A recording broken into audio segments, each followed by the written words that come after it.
7 years ago, day of the cataclysm, a bright flash flashed across the city skyline. The girl with black hair turned around. A terrible disaster called the dungeon opening occurred. Many giant monsters emerged from the red portals onto the city streets. Many people died that day. People ran away from the monsters in panic. The parents of the main character also died. On that day, when in the blink of an eye he was deprived of the most precious thing, shedding tears of blood, he took an oath. He swore that he would certainly become a hunter and tear monsters to pieces. 7 years have passed. The sun was setting over the horizon over the memorial park dedicated to the Great Cataclysm. The main character was thrown out of the Hunter Training Center. Sitting on a bench with a tin can in his hand, he swore. He said he fancied himself a hunter. He remembered someone telling him that he wouldn't beat around the bush. The muscular man said he didn't have to come to the Hunter Training Center anymore. Han Seong-yoon asked what he meant and what was the reason for his expulsion. The man told him to listen to his words. He said that he himself knew very well that usually a cadet only needed to spend a few months at the center to awaken his abilities and become a hunter. Removing his hand from his head, he said that the problem was that his preparation period was a full 7 years. The main character frowned in response. The man, frowning, said since they had such a conversation,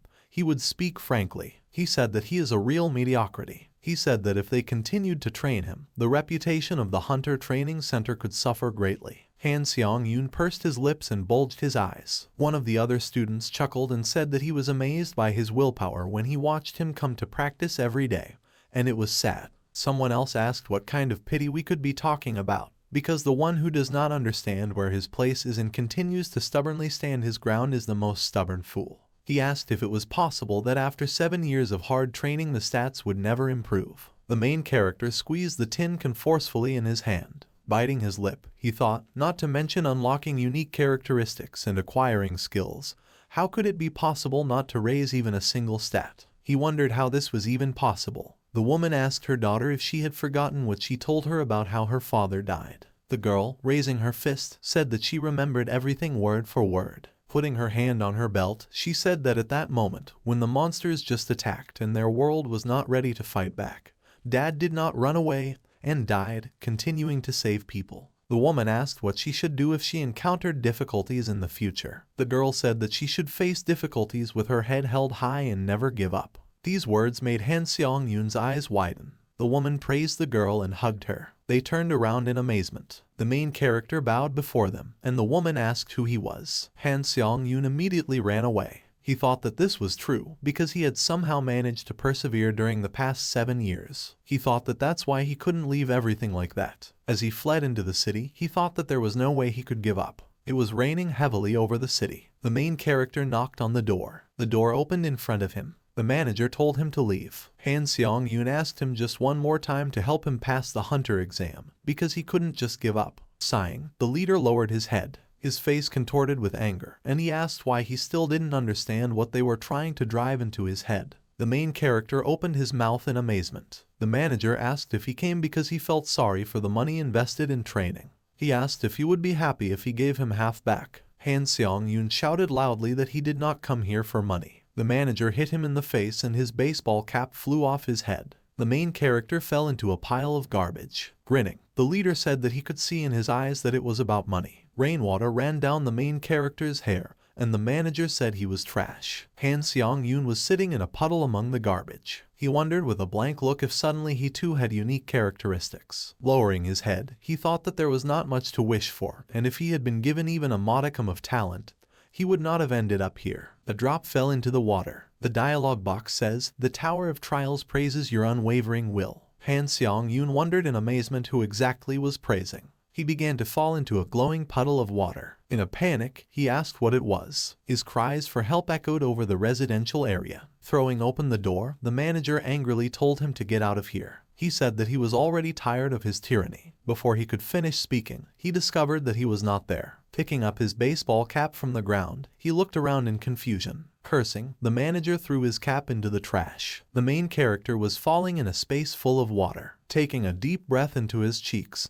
he thought that he could not breathe. He then fell out of the water and began falling, screaming, into a space that glowed yellow. The dialogue box says, "The Tower of Tests has selected all the strongest on Earth." Han Seong-yoon wondered if a second cataclysm had happened. The system asked him to select a difficulty level and explained that the higher the difficulty, the higher the reward. Biting his lip, he thought that he did not understand what was happening here at all. In front of him was a dialogue box with 2 buttons, low, medium, high. The main character thought that his inner instinct was screaming that he had the strength to seize the opportunity. He pressed a key on the dialogue box with his finger. A purple light appeared above his head. The dialogue boxes say, "At the end of your difficult journey, you will be satisfied with the challenge." In the next couple of seconds, the first floor of the tower will be entered. The main character was surrounded by transparent pixels. The dialogue boxes say, "All the challenger's injuries are healed." Entrance to the first floor of the test tower. Aspirant, please prepare yourself for the challenges ahead. The bright sun shone in the sky over the sand dunes. Han Seong-yoon appeared among the dunes. He asked in amazement that he was in the desert. The dialogue box says, "Weapons are being issued."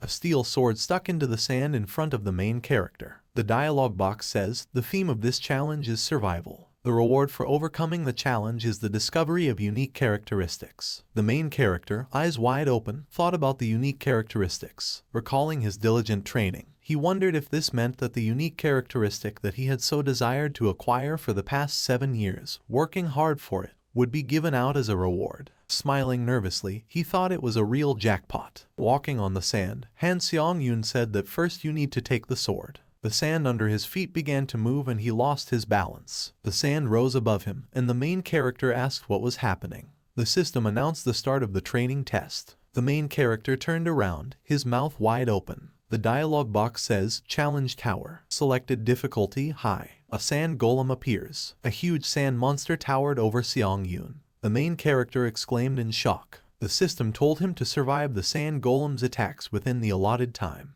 10 minutes left. The sand golem raised its huge foot, and Seong-yoon cursed and began to run. It hit the ground and he staggered. He looked at the dialogue box that appeared in front of his face, and his mouth opened in amazement. The dialogue box says, "Penalty in case of failure, death of the applicant." Screaming loudly, the main character began to desperately run away. He wondered if he would be able to break away from the chase if he ran like that. The sand golem quickly ran after him, and Seong-yoon thought that even though the golem looked slow, due to its height, it moved much faster than he thought. He stamped his foot hard on the sand. He thought that with his stamina he could not run for 9 minutes across the desert. There was a dialogue box above his head that said there were 9 minutes and 11 seconds left. The main character thought that he needed to fight with a sword in his hands in order to survive, and the meaning of this test is obvious. The monster was approaching him and he thought that he must either face death by running away or face it by fighting. Sweating profusely, he thought that this was some kind of madness, and how could he defeat this creature? Seong-yoon remembered the words of people that there could be no talk of pity for him, because the one who does not understand where his place is and continues to stubbornly stand his ground is the most stubborn fool. He mentally cursed. It seemed to him that a giant leader was chasing him, who with an evil grin asked if he was not an empty place. Gritting his teeth, the protagonist wondered if he wouldn't die a miserable death if he continued to run away without doing anything new. Thinking no, he made a sharp turn. Breathing heavily, he thought that for 7 years he had done nothing but challenge the hunter exam. And as far as theory was concerned, he was proud to say that he knew more than any current hunter. Seong-yoon thought that if running away was not the answer, then he should try to find the answer in his theoretical knowledge. Looking at the golem, he thought that monsters like golems stop moving when their core is destroyed. As he climbed the sand dune, he thought that the core was located in a place inaccessible to him. He was looking straight at the top of the dune. Stepping onto the top, he pushed off the ground. Having jumped down, the main character thought that in this case it was necessary to create conditions in which he could get to it. Gritting his teeth, he plunged his sword into the sand. Breaking with his sword and feet, he stopped. The golem fell into the sand below. The fall sent a cloud of dust into the air. The main character began to go down. He took a leap forward. Jumping onto the golem's body, he thought that now he had a chance. Covered in sweat, he grinned nervously. Seong-yoon swung his sword and hit the red crystal. When the sword touched the crystal, a blue flash flashed. By inertia, the sword rose above the head of the protagonist, and he opened his mouth in amazement. There was a scratch on the red crystal from his blow. The main character thought that the core was much stronger than he expected. The golem began to rise and it fell from its body. Gritting his teeth, Seong-yoon mentally cursed. Swinging his sword, he thought, if only he could land another blow. The sand golem grabbed it in its hand, squeezing it. The main character screamed in pain. Still imagining that the golem was the leader, he imagined him saying that, as expected, he was a real dummy. Many eyes surrounded him, saying that he is the one who does not understand where his place is and continues to stubbornly stand his ground like the most stubborn fool. He clutched the sword in his hand, covered in blood. The main character's eyes glowed blue, and he shouted, "Enough." Throwing his sword forcefully, he shouted at them to be silent. The blade pierced the red crystal. Red energy surrounded the crumbling golem. The system reported that the sand golem's core had been destroyed. The dialogue boxes say, time remaining 7 minutes 8 seconds. The training trial is completed. The sand golem crumbled into sand, and the main character began to fall. All that was left of the monster was a pile of sand on the ground. Seong-yoon rose from the sand. He wondered if it was true that he had killed the sand golem. Smirking, he thought that he was one step away from losing. The dialogue box says, "Congratulations. You have completed the first floor of the challenge tower." Straightening up, he said that he had survived. The dialogue boxes say, as a reward, you will unlock a unique characteristic. As a reward, you received 1,000 points. As a bonus reward, you received the Accelerated Regeneration Skill E+. As a bonus reward, you received 500 points. The main character opened his mouth in amazement. He thought his emotions were just going through the roof. Remembering his wounded hands, he thought that he had literally spent the last 7 years making incredible efforts, mixing sweat with blood, and in return he received only ridicule and contempt. The dialogue boxes say, opening a unique characteristic. The unique characteristic Necromancy F is imprinted on the player. Seong-yoon thought that now he too can become a hunter. He thought that all his efforts would be fulfilled only if he survived. Seeing something, he opened his eyes in amazement. There was a vortex of red energy in front of him and he asked what it was. The main character asked about the black fog that formed in the place where the golem died. He touched the black mist with his finger. The dialogue boxes say, activate the unique characteristic Necromancy F. Would you like to absorb the spirit of the sand golem? Seong-yoon wondered if that meant that that black mist was his unique characteristic. He clicked the yes button on the dialogue box. The red energy was rapidly approaching him.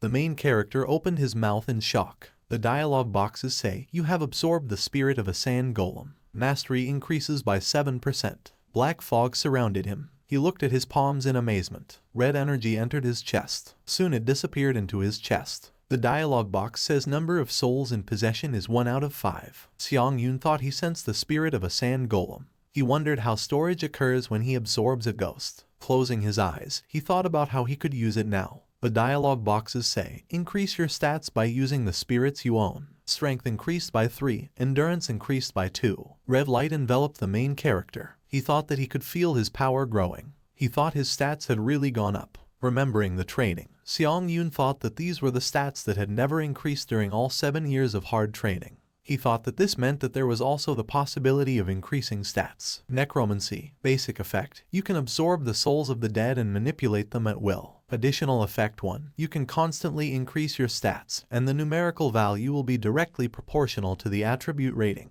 and the quality of the absorbed soul. Additional effect 2, the soul can be stored and used when needed, and the storage capacity limit is proportional to the rank of the unique characteristic. Smiling nervously, the main character thought that if he returned back with this ability, he could also become a hunter. The system reported moving to the waiting room. A portal appeared in front of him. Seong-yoon silently looked at the portal. Stepping forward, he said that he had no choice but to go there. Coming out of the portal, he fell to the floor, spraying blood. He said his injuries were more serious than he thought. He rose from the ground and was enveloped in a green aura. Looking at his palms, the protagonist said in amazement that all his wounds were healed. He asked if it was something like the restoration of the body after passing the test. Starting to walk around the room, Seong-yoon asked how there could be only one bed in such a huge room. Sighing, he said that he should be grateful that there was a bed at all. He fell onto the bed. Lying in bed, he thought about what he should do in the future and whether he could get out of the tower. He wondered why the tower had called him here. The main character suddenly opened his eyes. The dialogue boxes say, from now on, you can use the 5 commands below: information, store, community, inventory, challenge. When you say a command, it is automatically executed. Sitting up in bed, he thought about the 5 teams. Patting himself on the cheeks, Seong-yoon said that right now all he had to think about was how to survive. He said, test. The dialogue boxes say, the second floor test will begin in 23 hours and 21 minutes. You can't choose the challenge yet. Please wait. He said that, as expected, so-called tests still await him. He said, community. The dialogue box says, you have entered the community. High difficulty. People in the chat were discussing the fact that for some reason their stats and skills had been reset to 0.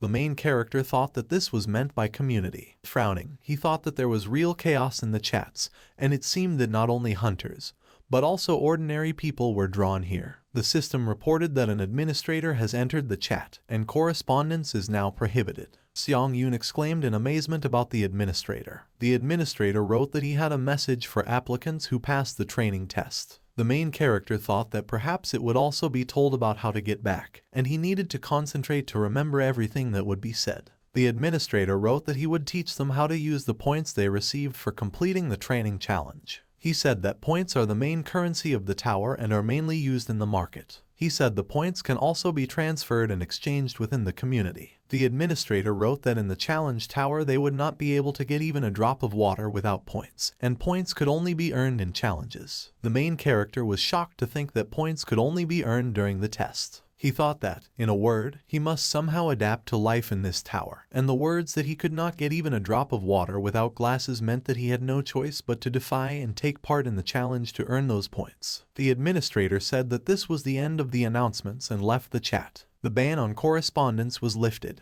With his hand on his face, Seong-yoon gritted his teeth and said that if he returned, he could immediately become a hunter. Sitting on the bed, he looked at the sword. He said that the fact that he only had a sword in his hands was not at all pleasing. The main character said, "Store." A wooden shield appeared in his hand. He thought that the hunters who were drawn here had lost all their stats because of the tower, but they should master the skills they had already learned much faster. Breathing heavily, covered in sweat, he thought that therefore he should not think that he was on the same level with them, and if he did not train systematically, he would never be able to catch up with them. Seong-yoon fell to the floor. The green aura surrounded him again. Getting to his feet, he stretched his shoulder and said that, thanks to the healing effect of the waiting room, he was able to devote enough time to training, and perhaps the next test would be surprisingly easy. He felt that he was hungry. Having opened the inventory, the main character asked why the waiting room did not relieve hunger either. He looked at his inventory. Chewing, he thought that he had bought all sorts of things and in the end he only had 40 points left. If not for the additional reward for passing the training test,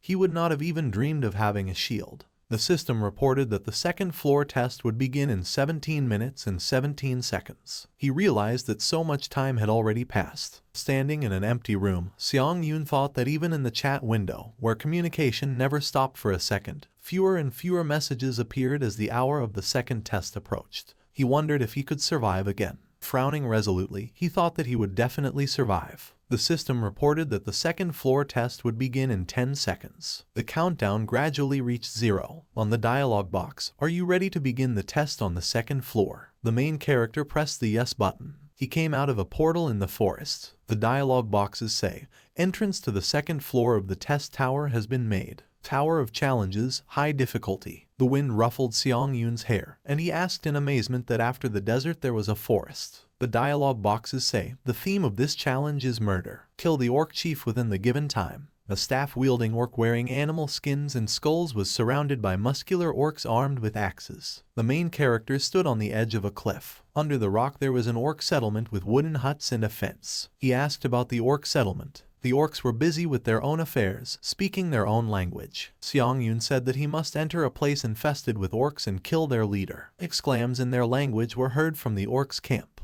2 strong archers stood guard at the entrance. The main character looked out from behind the bushes. Frowning, he thought that in ordinary dungeons, if an orc tribe has a sentry, then it should be assumed that there is also a huntsman. Looking at the orc, he thought that he was not sure that he could defeat even an orc huntsman, let alone this whole crowd of monsters. Seong-yoon thought that in order to defeat the orcs, at least E-rank hunters must form a group, so his chances of winning are close to 0. He thought about what he should do, because the situation was not the best. As he began to crawl back, he thought that he first needed to retreat and think about a strategy. Smirking, he thought that there was one way he would overcome the test. The torch burst into flames. Sitting on the ground, the main character said that he had collected enough logs. He looked at the torch in his hand. He quickly thrust the torch into the dialogue box. The torch appeared in his inventory. Seong-yoon said with a smile that it really works. Birds flew over the forest. Orcs look like lazy pigs, but they are actually a very conscientious race. The huntsman must go hunting in the morning and return by sunset, so there is more than enough time.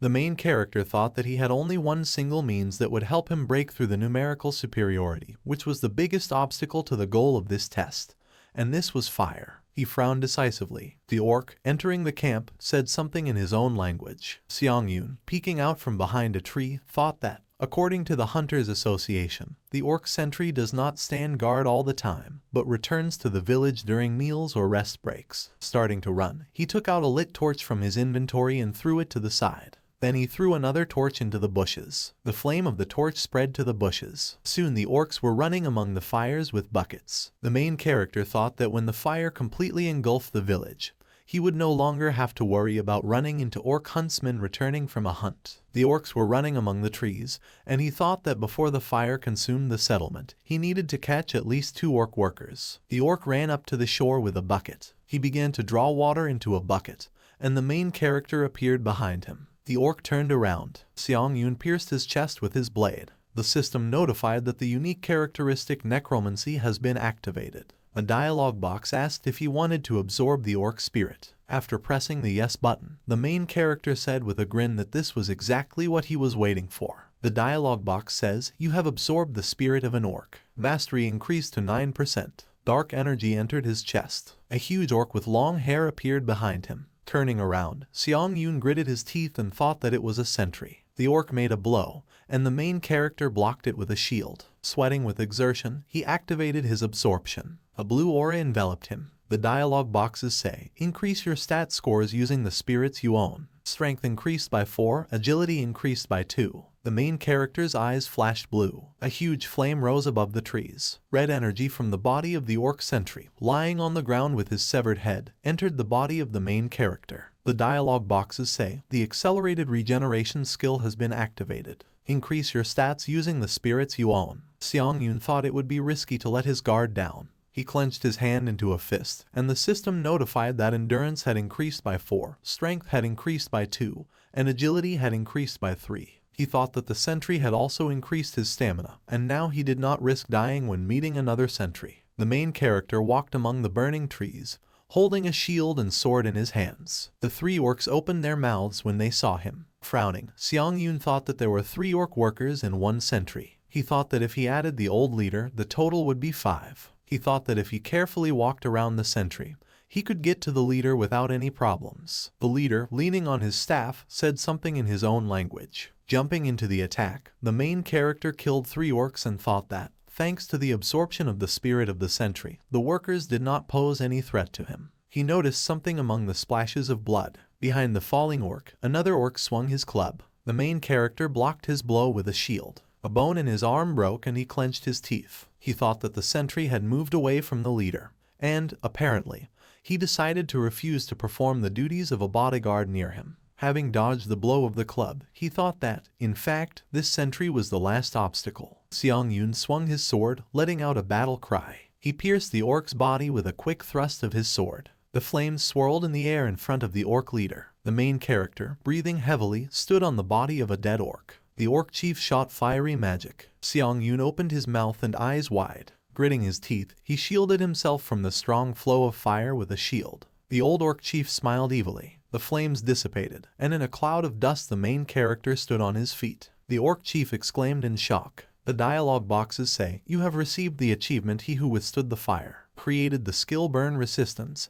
Blood flowed down the protagonist's face. Gritting his teeth angrily, he said that he was finished. He stepped closer to the orc leader. Flame magic began to gather in front of the chieftain's staff. The main character, jumping forward, instantly cut off his hands. The leader screamed loudly in pain. He looked in horror at his severed hands, bleeding. He ran away in fear into a wooden hut. Seong-yoon furrowed his brows, breathing heavily. He walked slowly towards the hut on the ground, strewn with corpses and blazing in the fire. He swung his sword forcefully. He opened his eyes in amazement. 2 frightened orc children were pressed close to the orc leader. The little orc extended his trembling hand forward. He wrapped his arms around the protagonist's leg. Looking at his tears, Seong-yoon wondered if family was also dear to them. He was silent with a gloomy face. He remembered how he was told to run away from here, because at least he must survive. He remembered a broken photograph of a family covered in blood. The little orc pulled out a knife from behind his back. He swung his knife with a scream, hitting him on the head with the hilt of his sword. Seong-yoon annoyedly said that they, monsters, are completely different from him. And what was he thinking? Blood gushed from the little orc's nose. The remaining 2 orcs rushed to attack. The main character thought that even if there was a chance that they would become ghosts following him, he would still destroy them all. Swinging his sword, he cut off their heads. The system congratulated him for making it past the second floor of the challenge tower. Seong-yoon said that his shield had become unusable, but it was thanks to it that he was able to survive. While managing the dialogue boxes, he said that this time he was on the verge of failure again. Sighing, he said that the number of applicants had been cut by almost half, and that was cruel. He opened his eyes in amazement. In the chat, someone says that he figured out how to return to Earth by sending an email with a question. Remembering the real world, the main character thought that he was saying that there was a way to return to Earth. He thought that information was one of the 5 commands used in the test tower. The dialogue box says, "Information. Please write your questions. The administrator will answer the written question after processing is completed. Each time you enter a new floor, 1 question ticket is added." Frowning, Seong-yoon thought that it turns out, could exercise here the right to send a letter with a question of interest to him.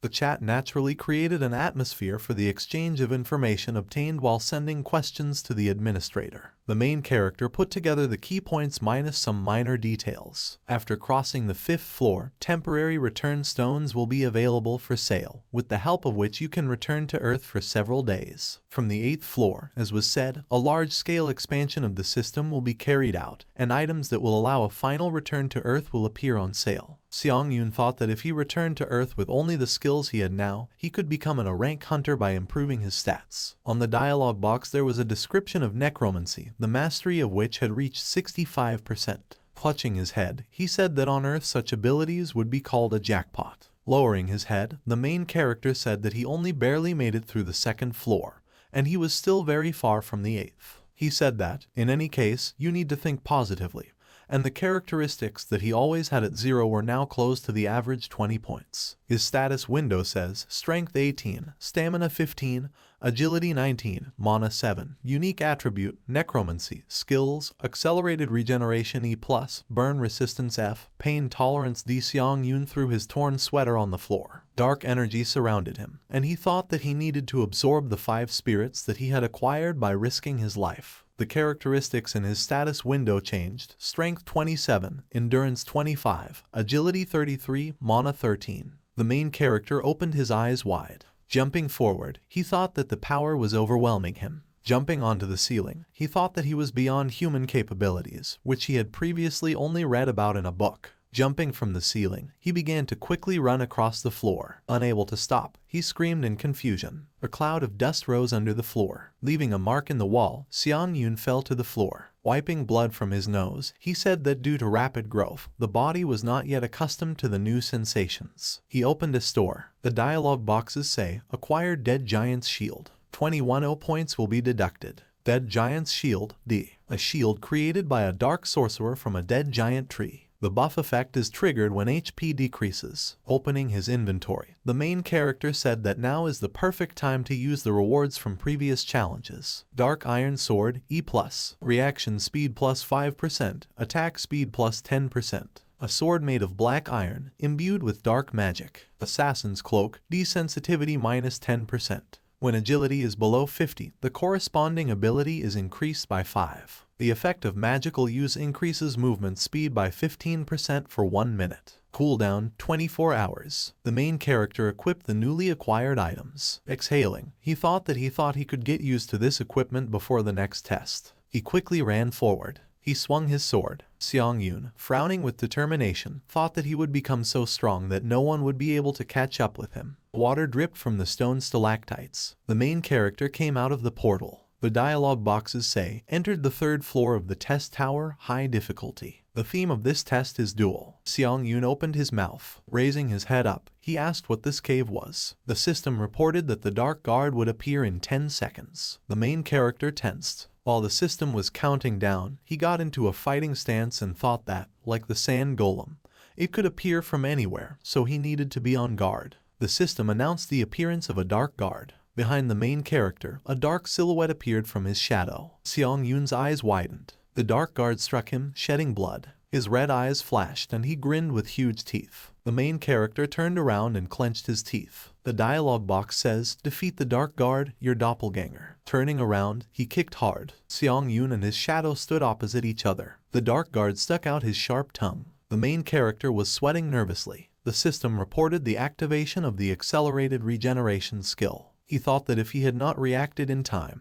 his spine would have been broken in half. He noticed his opponent's posture. The Dark Guard held a sword and shield. Xiang Yun wondered if this creature was imitating his movements. Jumping into the attack, he thought that he needed to clash with him in battle to test his guess. He ran to attack the Dark Guard, changing his trajectory at the last moment and ending up behind him. The Dark Guard quickly turned around. Blood sprayed. Blood dripped from his body onto the ground. The main character frowned. The wounds on the body of the Dark Guard, shrouded in dark energy, quickly healed. He looked at him, baring his teeth. Grinning, Xiang Yun said that he even seems to have a recovery skill. The Dark Guard rushed to attack. Changing trajectory right in front of the enemy, he ended up behind him. Having kicked him, the main character thought that he was right, and this monster repeats all his attacks. The monster swung his blade, but could not touch him. Running forward, Xiang Yun thought that in this case, he could use the weaknesses of his swordsmanship to crush this creature. Swinging his sword, he forced the monster to retreat under the onslaught of attacks. He thought that at this rate he would win.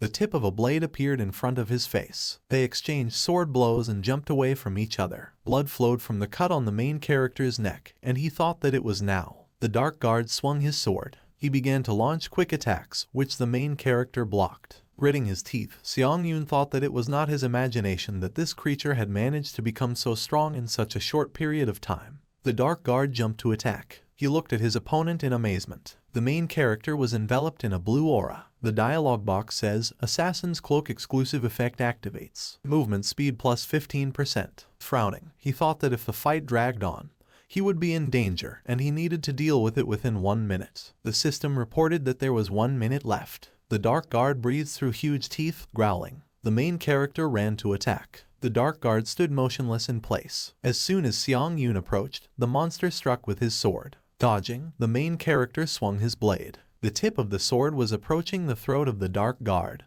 who clenched his teeth. Xiang Yun pierced the monster's shoulder with his sword. Smiling, he thought he had succeeded. The monster screamed and its arm quickly lengthened. He cut off the main character's hand, in which he was holding a sword. Xiang Yun looked at his hand in shock. Blood gushed out and he screamed in pain. Squinting, he thought it wasn't over yet and he needed to pull himself together. The Dark One stood still, his hands and head down. Xiang Yun thought that he was not moving, and although he has a good healing skill, it still takes some time to recover. The severed hand with the sword lay on the ground, and he thought that he should kill the Dark Guard right now, but how could he do it without the sword? The dialogue box says, movement speed plus 15%, remaining time, 11 seconds. The main character, raising his shield, was breathing heavily. Trembling, he thought that perhaps he was heading for real madness. Stepping forward, he thought that it was better to pull such a crazy trick than to die. Yelling, Xiang Yun ran, raising his shield forward. The Dark Guard looked at him, his mouth wide open. The main character quickly ran towards him. Sticking out its tongue, the monster swung its blade. Xiang Yun ran forward with a shield, shouting.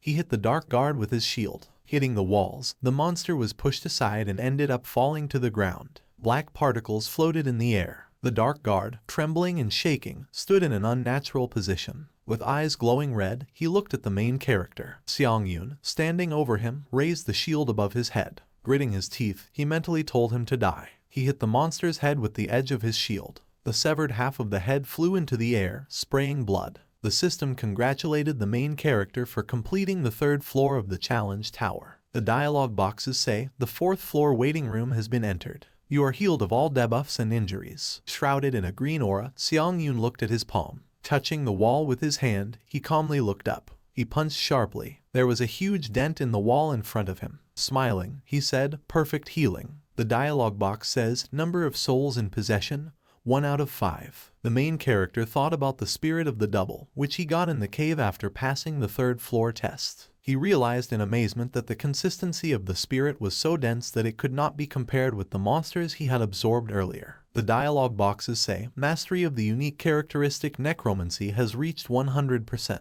The rank of the Necromancy unique characteristic increases by 1 level. Necromancy, a 3rd additional effect has appeared. When absorbing the spirit of a deceased person, there is a certain chance that one of the skills imprinted on the soul can be acquired. The protagonist wondered in amazement if this meant he could absorb skills. He thought that just as he was able to gain accelerated regeneration only after he had several close calls with death, skills could never be acquired with the snap of a finger. Smiling widely, Seong-yoon said that in his entire life, the thought of being given such an incredible unique characteristic had never crossed his mind. He said that, of course, you shouldn't lose sight of what the description says about the probability of acquisition, but he believes that he just needs to check how lucky he is. The dialog box says, entrance to the community, high difficulty, 4th floor community, 880 out of 1508. Standing in front of the dialog boxes, the main character said that this was his third return to the waiting room, so the situation seemed so familiar, as if he were in yourself at home.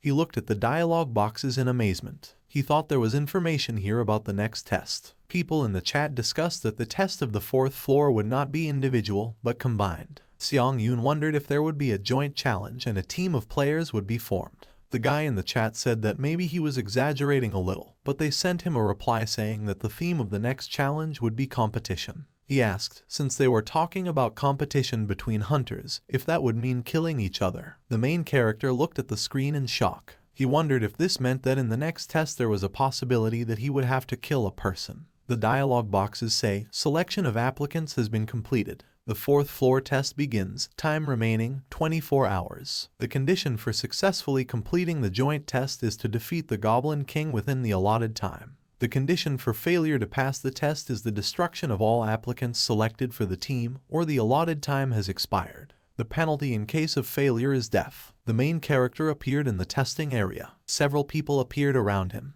Under their feet was what looked like a huge magic circle. Seong-yoon thought it was awkward since he had only seen monsters lately. The girl asked, since they became one team, how about introducing themselves to each other? She said her name was Lee Ha-young. She had yellow eyes and black hair in a ponytail, and said that she specialized in providing support to the team and was also an E-rank hunter on the outside. Someone said that it looks like their team isn't a complete bunch of trash. The strongman said that his name is Lee Seong-hoon, and he specializes in close combat and is a D-rank hunter outside. The main character thought why he decided to be familiar here, because on Earth, D-rank hunters always behave politely. After greeting him, he said his name and said that he also specialized in close combat. He said that on the outside he is not a hunter, but is only undergoing a training course. Seong-hoon asked if that meant he was just a cadet. He rudely told him not to dare to get under his feet. Seong-yoon looked up in frustration. He said that he was confident that he fought well and could cope with the role assigned to him. Seong-hoon grinned back. Turning around, he warned that if he decided that he was only harming the team,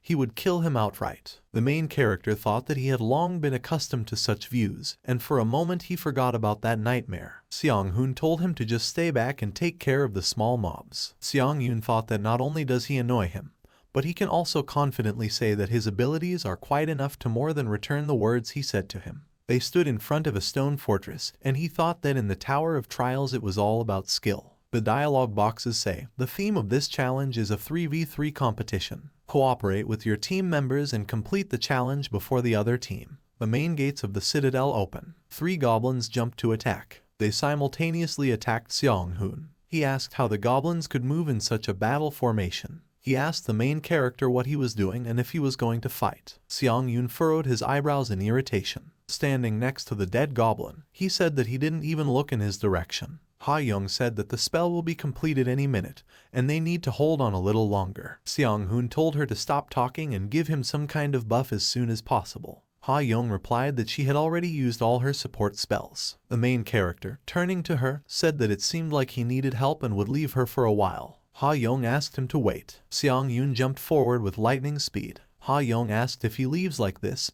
who will cover her from the rear. She turned around in amazement. The ground behind her was littered with bloody goblin corpses. Ha-young exclaimed that she couldn't believe her eyes. The goblins charged, raising their swords. After blocking their attack, Seong-hoon cursed in annoyance. A goblin nearby was spinning a morning star. He hit the morning star. The steel ball hit Seong-hoon's hand and pushed him back, the sword falling out of his hands. The goblin with the sword immediately took advantage of the opportunity and jumped to attack. Seong-hoon cursed. He shouted why he was so unlucky to be on the same team as the cadet. The main character, appearing next to him, cut the goblin in half. Seong-hoon opened his eyes in shock. The goblins looked on in fear as their comrades fell dead. Seong-yoon stood with his back to Seong-hoon. The main character told him to stand aside. Seong-hoon looked at him silently, his mouth wide open. Seong-yoon, frowning decisively, told him not to get in his way. Moving quickly between opponents, he killed the goblins with a swing of his sword. The system reported receiving the Goblin Hunter achievement. The main character was surrounded by goblin corpses. Seong-hoon opened his mouth wide in shock. Seong-yoon, walking among the corpses, was surrounded by dark energy. He thought that the black haze of his unique characteristic remained invisible to their eyes, so he could absorb souls as much as he wanted without any problems. The system reported increasing stat scores using the spirits he had. Strength increased by 3, agility increased by 4, endurance increased by 2, durability increased by 7. Absorbed one of the Goblin Guard's skills. Seong-yoon opened his eyes in amazement. Skill, Sentinel Sensitivity, F Mastery 0%.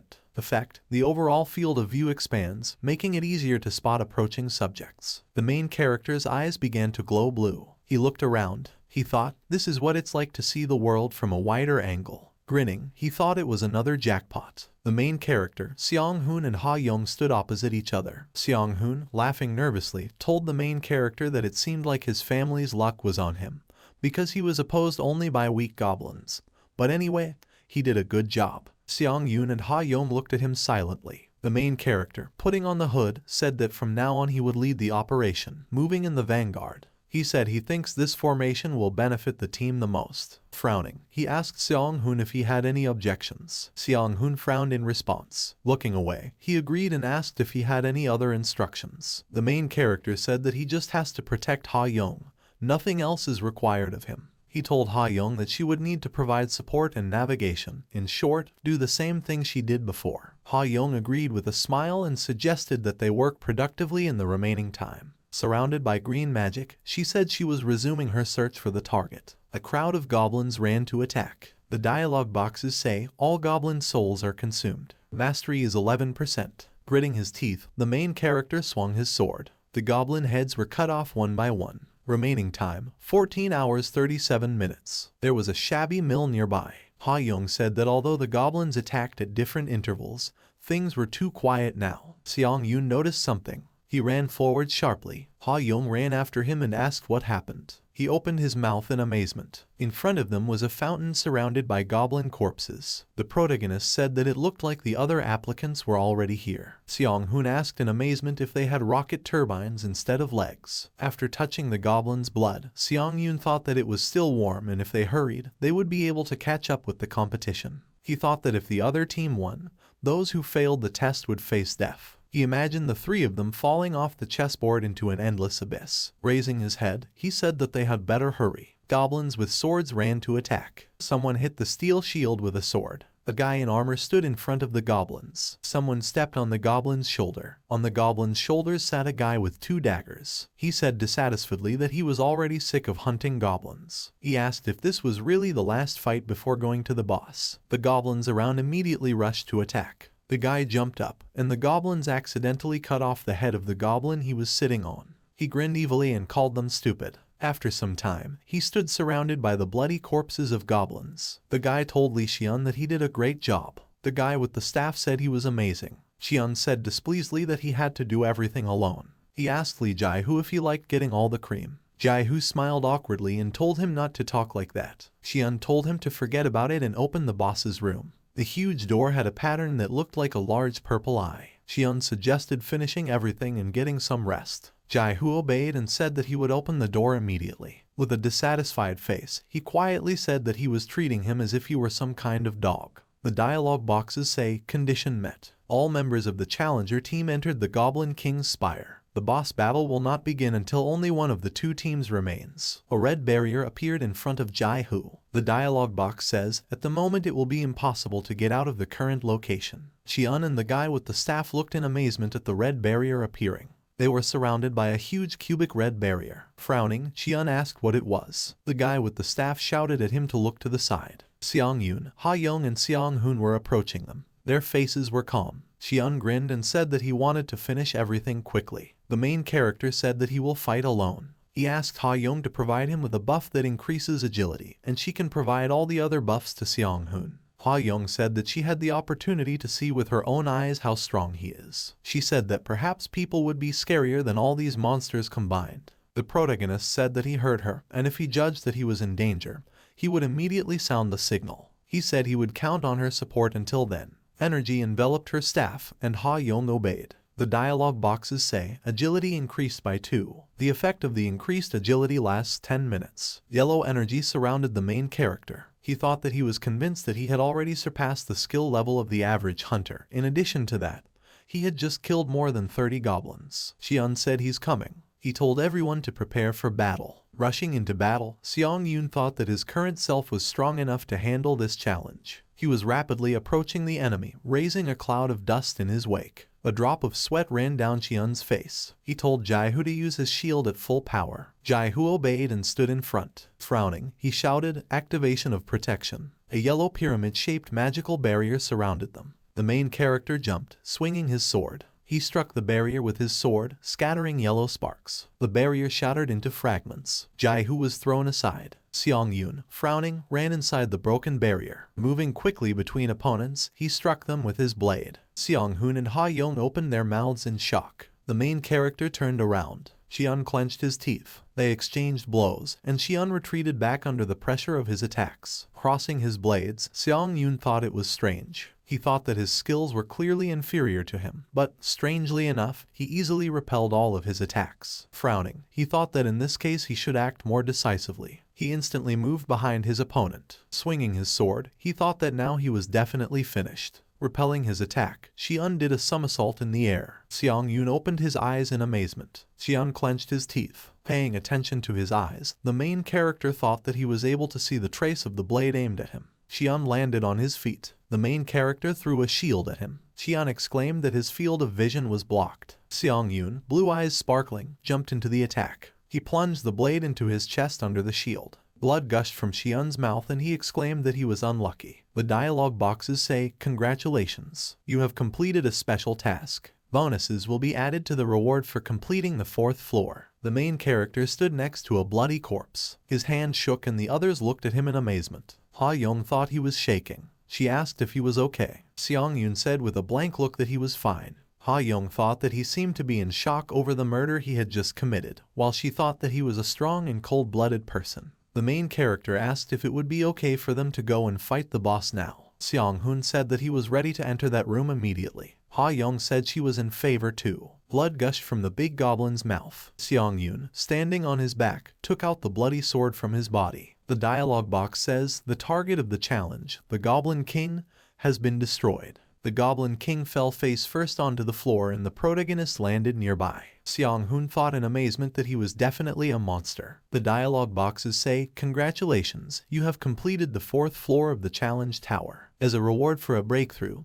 all stats are increased by 4. As a bonus reward, the instant acceleration D skill is received. Move to the waiting room." While entering the portal, Xiang Hun said that he would leave them first. Ha Yong and the main character stood opposite each other among the portals. Xiang Yun said that he hopes she returns safely too. Ha Yong asked him to listen. The main character looked at her questioningly. Ha Yong said that perhaps her words were inappropriate, but he just did what he should have done. They remembered the corpses lying in the square. She said that someone needed to kill the enemy team anyway, and if he refused, then she would join the fight. The main character looked at her in amazement. Smiling slightly, he said that after her words his soul felt lighter. Ha Yong made a few finger movements in the air. A dialogue box informed that Ha Yong had sent the main character a friend request. Xiang Yun looked at the dialogue box that appeared in front of his face. Ha Yong said with a smile that it could be said that the test of the 4th floor was completely passed thanks to his strength, so she felt as if she owed him, and that made her feel a little uneasy. Lowering her head slightly, she told him in the future, when he returns to Earth, to find Li Ha Yong from the White Guild. Xiang Yun looked back at her silently. Ha Yong disappeared into the portal. Turning around, the main character said that, left alone, he must make a decision. Above the corpses of people there were spheres of dark energy. The main character thought whether to absorb a human soul or not. When he was sure that he was capable of something like that, he postponed the absorption process until later, as he felt that he was about to cross an irreversible line.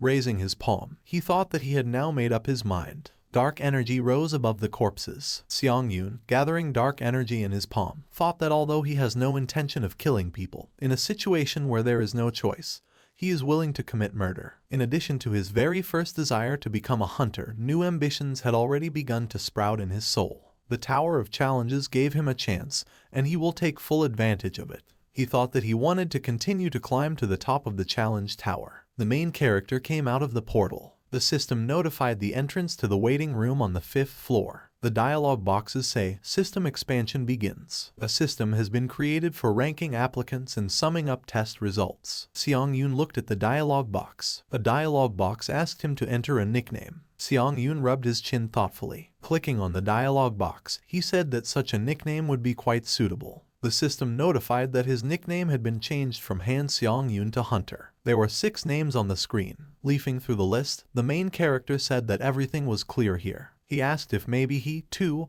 was somewhere on this list. He suddenly opened his eyes. In 16th place was his name. Seong-yoon exclaimed that his rating was much higher than he expected. The dialog boxes say, applicants in the top 50 will be designated as pioneers. The one who received the pioneer status will receive priority on the 8th floor. If you continue to maintain pioneer status until the 8th floor, you will receive the Halo perk. The main character asked if it was something like granting a skill. With a wave of his hand, he said that he would know the details when the time came. The dialog boxes say, please select a spirit to absorb from the souls you have. Number of possession, 4 out of 15. Player Lee Xian, player Lee Jai-hoo, player Im Sang-yoon, Goblin King. Dark energy entered the protagonist's chest. The system notified him of an increase in stats using the spirits he had. Smirking slightly, Seong-yoon thought that he now felt that he had finally crossed the boundaries of human capabilities. Buying a return stone, F+.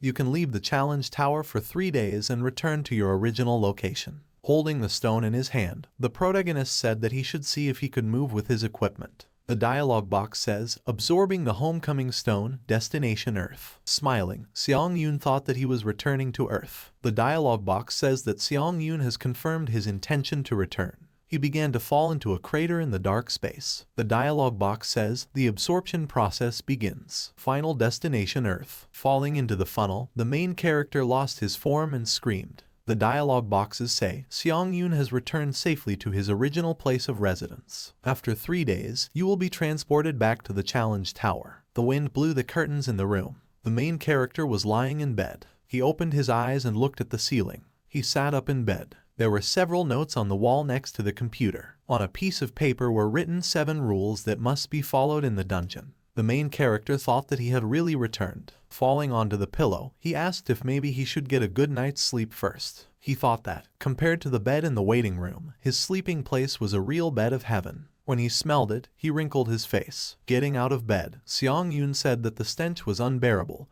and he needed to wash himself first. Looking down, he opened his eyes in amazement. Under his foot lay a sword and shield. Taking them in his hands, he said that he decided to check just in case, but it turns out that you can actually take objects with you from the testing tower to Earth. He thought that this meant that other applicants could also take their items with them to Earth. He said we need to act as quickly as possible. Seong-yoon thought that the number of those returning to Earth would soon increase, causing the number of items to skyrocket, and the prices of hunter equipment in the market to drop. Getting out of bed, he thought that he needed to get rid of the equipment as quickly as possible.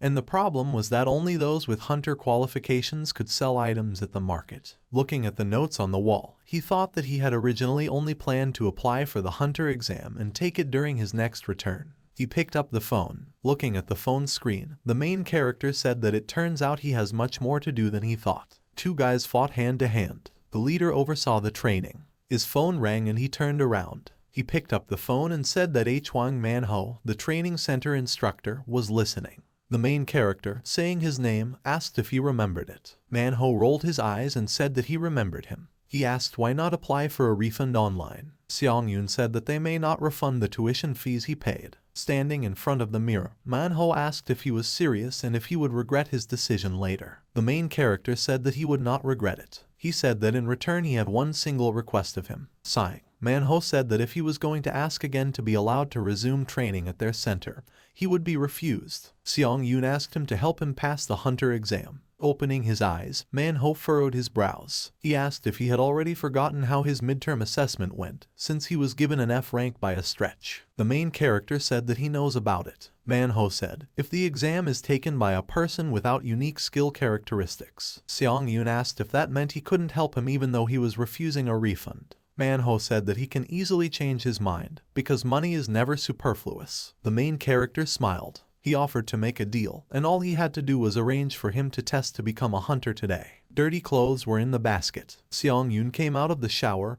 drying his head. He turned his head to the side. He looked at his reflection in the mirror. Looking down, he said that his body had changed greatly in proportion to his progress. While putting on his shirt, the main character said that now is not the time to admire himself, and he has agreed to take the exam, so he needs to hurry. As he left the house, he saw his neighbor. He thought that this was the ordinary everyday life that he missed so much, and he even enjoyed seeing his neighbors passing by. Nodding his head, he said hello. The girl greeted back and thought that it was a neighbor who had been trying to become a hunter for 1,000 years. Seong-yoon smiled and wished her a good day. The girl, blushing slightly, asked if this guy had always been so tall. On the street, the main character waved his hand. Standing next to the road, he said that not a single taxi stops. He looked away. Something flashed on the roof of the building. Seong-yoon jumped from the roof of the building to the roof. Grinning, he said that running to your destination was also a good option. Jumping high, he said that he would soon be there. The Hunters Association towered over the city. The main character entered the building.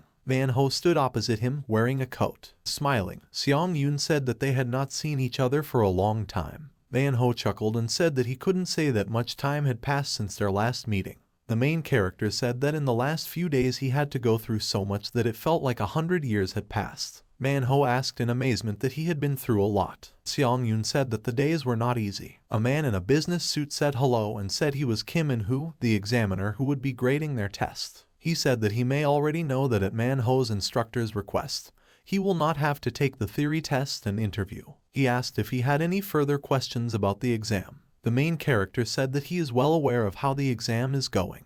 In-hoo said that in that case they will proceed with the exam. He told him to follow him. Seong-yoon stood with a sword in his hand. Manhwa told In-hoo not to forget his request and expel him as quickly as possible. In-hoo said that he did not need to worry about this, because the monsters with the worst compatibility with the test taker were prepared for testing. With his hands clasped behind his back, he told the protagonist to select the difficulty of the exam once he was ready. The main character frowned and he said that he could choose any difficulty from 1 to 10. Seong-yoon thought that in the past he always chose the first level of difficulty in this exam. He thought that he lost to the goblin every time. He remembered how he looked at his trembling hand and thought that he was weak. The main character opened his mouth. Manhwa grinned and said that, naturally, the choice was in favor of the easiest difficulty. Seong-yoon said that he chooses the 10th degree of difficulty. Manhwa exclaimed in amazement. The main character looked at him with a grin. Manhwa smiled nervously and said that he was crazy. The dialogue boxes say, the exam begins. Hunting for a fiery bird.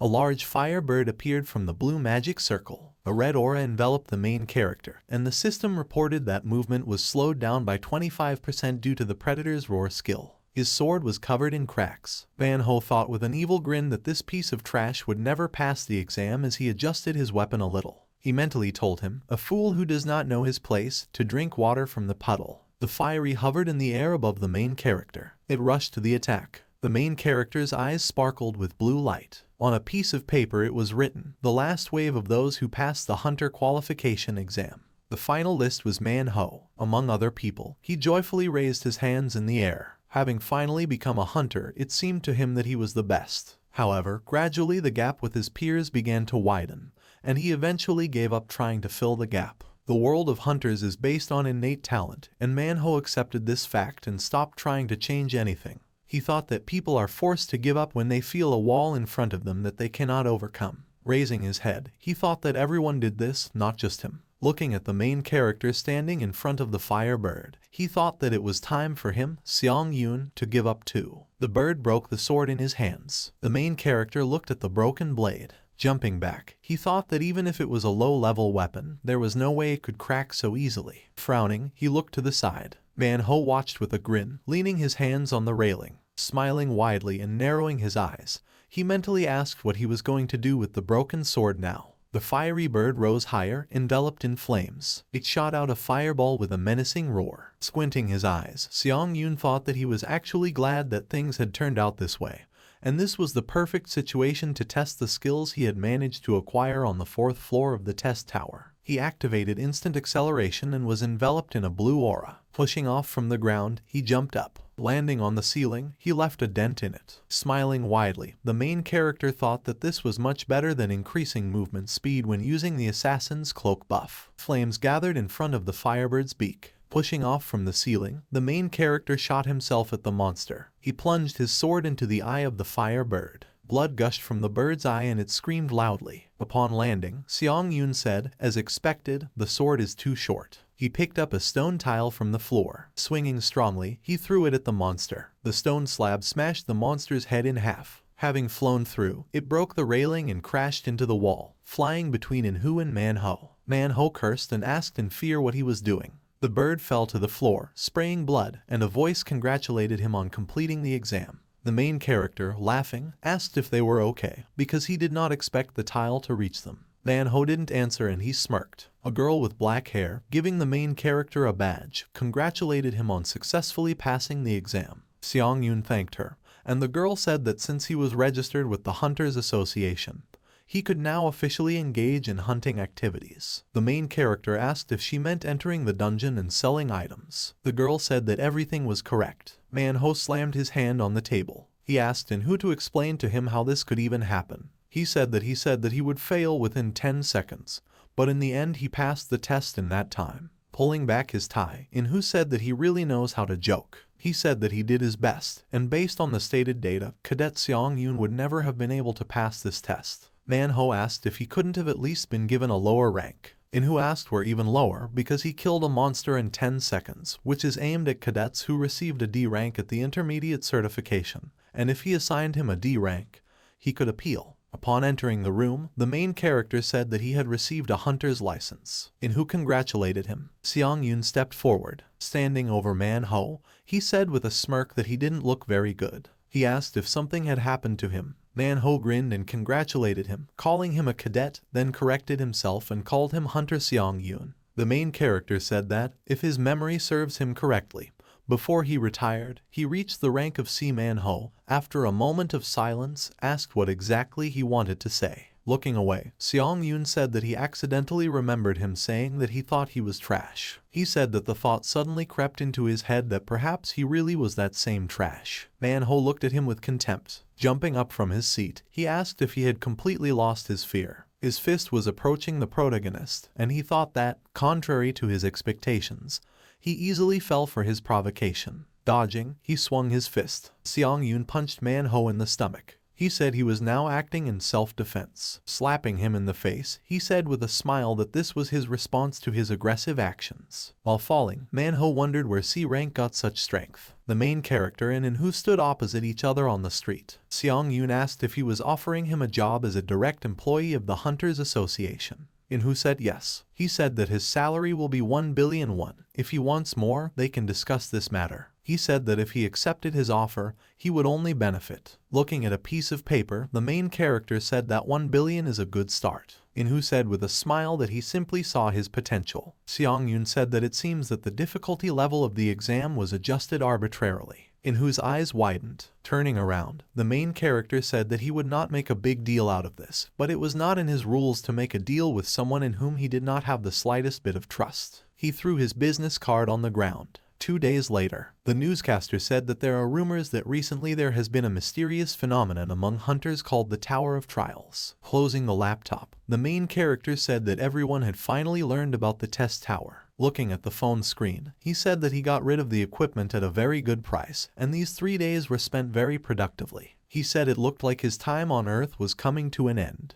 The system reported that in a few seconds he would be moved to the testing tower. Seong-yoon said, with pleasure. The dialogue boxes say, time has expired. You return to the challenge tower. Falling in space, the main character thought that now he was again looking forward to his further progress. Smiling widely, he said that when he returned, he would have a lot to do. Purple light illuminated the stone wall. Seong-yoon opened his mouth, looking down. Finding himself on a bed in an empty stone room, he said that he had returned to the tower. Standing up, he said that, as expected, objects could be freely moved between the tower and the real world. He placed the chest and stone into his inventory. The main character jumped off the bed onto the floor. Warming up, he said that now he would stretch his body a little and, without wasting time, would challenge the 5th floor. The dialogue boxes say, "You have received the achievement First Return." Created the Eye of Truth skill. His eyes flashed purple and he widened his eyes in amazement. The dialogue boxes say, Eye of Truth A, no mastery, effect, using mana. You can gain information about the target you are observing, as well as determine whether your opponent's words are true. Looking at the dialogue box, Seong-yoon said that this means that in addition to receiving data about the object of observation,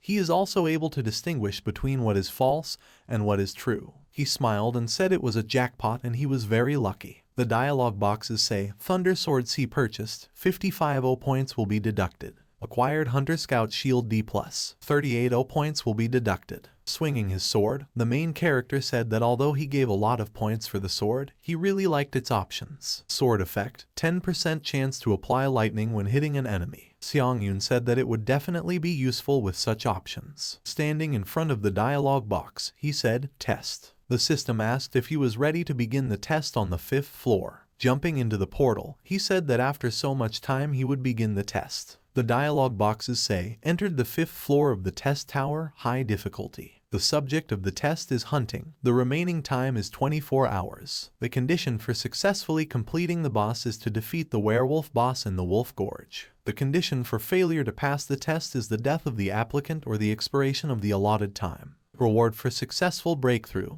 Werewolf Headband C. Penalty for failure, death. The full moon rose above the sharp rock. The main character appeared in the testing area. Grinning, he said thoughtfully about werewolves. There were many wolves standing on the rock looking at him. They all rushed to attack at once. Seong-yoon, leaving a blue trail behind him, cut the wolves with his sword. He threw the wolf aside with a strong kick. The wolf fell to the ground, and the main character asked why they were all so weak. The wolf crashed into a huge white paw. Seong-yoon immediately tensed. Behind the wolf, who had his tail tucked in fear, stood 3 giant white wolves. One of them opened its mouth wide. It tore a simple wolf in half with its teeth. The main character was surrounded by giant wolves. Holding the sword in her hand, she raised her head up. His blue eyes flashing, he said with a wide smile that the Tower of Trials never disappoints. The white wolves jumped to attack. Seong-yoon jumped towards them. One of the wolves snapped his jaw behind him, and he said that now he was even having fun taking the tests. He thrust his sword into the monster. The main character asked if maybe he was gradually starting to go crazy. Leaving a blue trail in the air,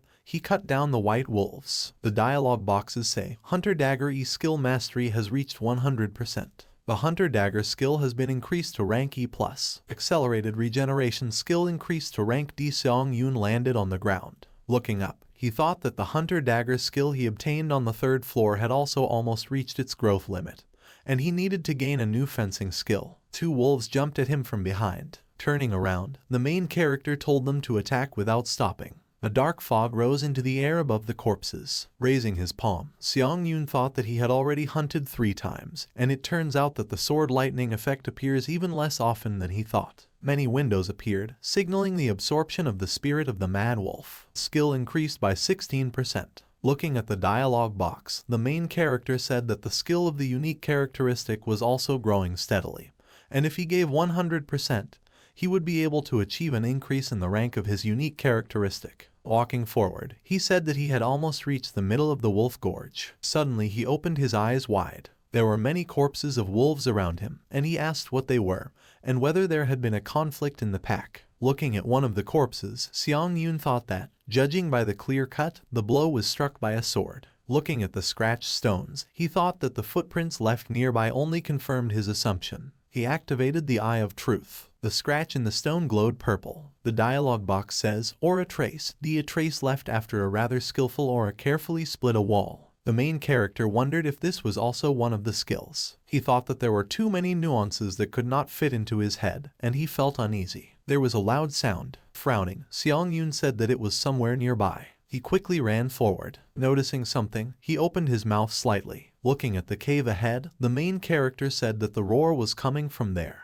a bloody beast flew out of the cave. He was thrown to the side with force, hitting the ground. Seong-yoon opened his eyes in amazement. Birds flew off the rocks. The dialogue boxes say, the werewolf boss, which is a condition for passing the test, has died. The reason is being determined. Looking at the corpse, the protagonist wondered if they wanted to say that the target of the test, the werewolf boss, was dead. The system reported that the analysis was completed. The challenger Seong-yoon's test was tampered with. Someone stepped forward. The dialogue boxes say, challenge goal has been changed. Kill the interdimensional challenger who has invaded your trial. There was someone in huge steel armor standing in the cave. Looking at him, Seong-yoon wondered if this meant that he came from another dimension. He wondered if this meant that the Dimension Tower existed simultaneously in several dimensions besides Earth. He wondered how he got here in the first place. The enemy asked that he was still alive. He said that he did not expect something like this from an applicant from the underdeveloped world. He asked if he was the master of this test. Pointing his sword at him, the enemy asked why he was silent,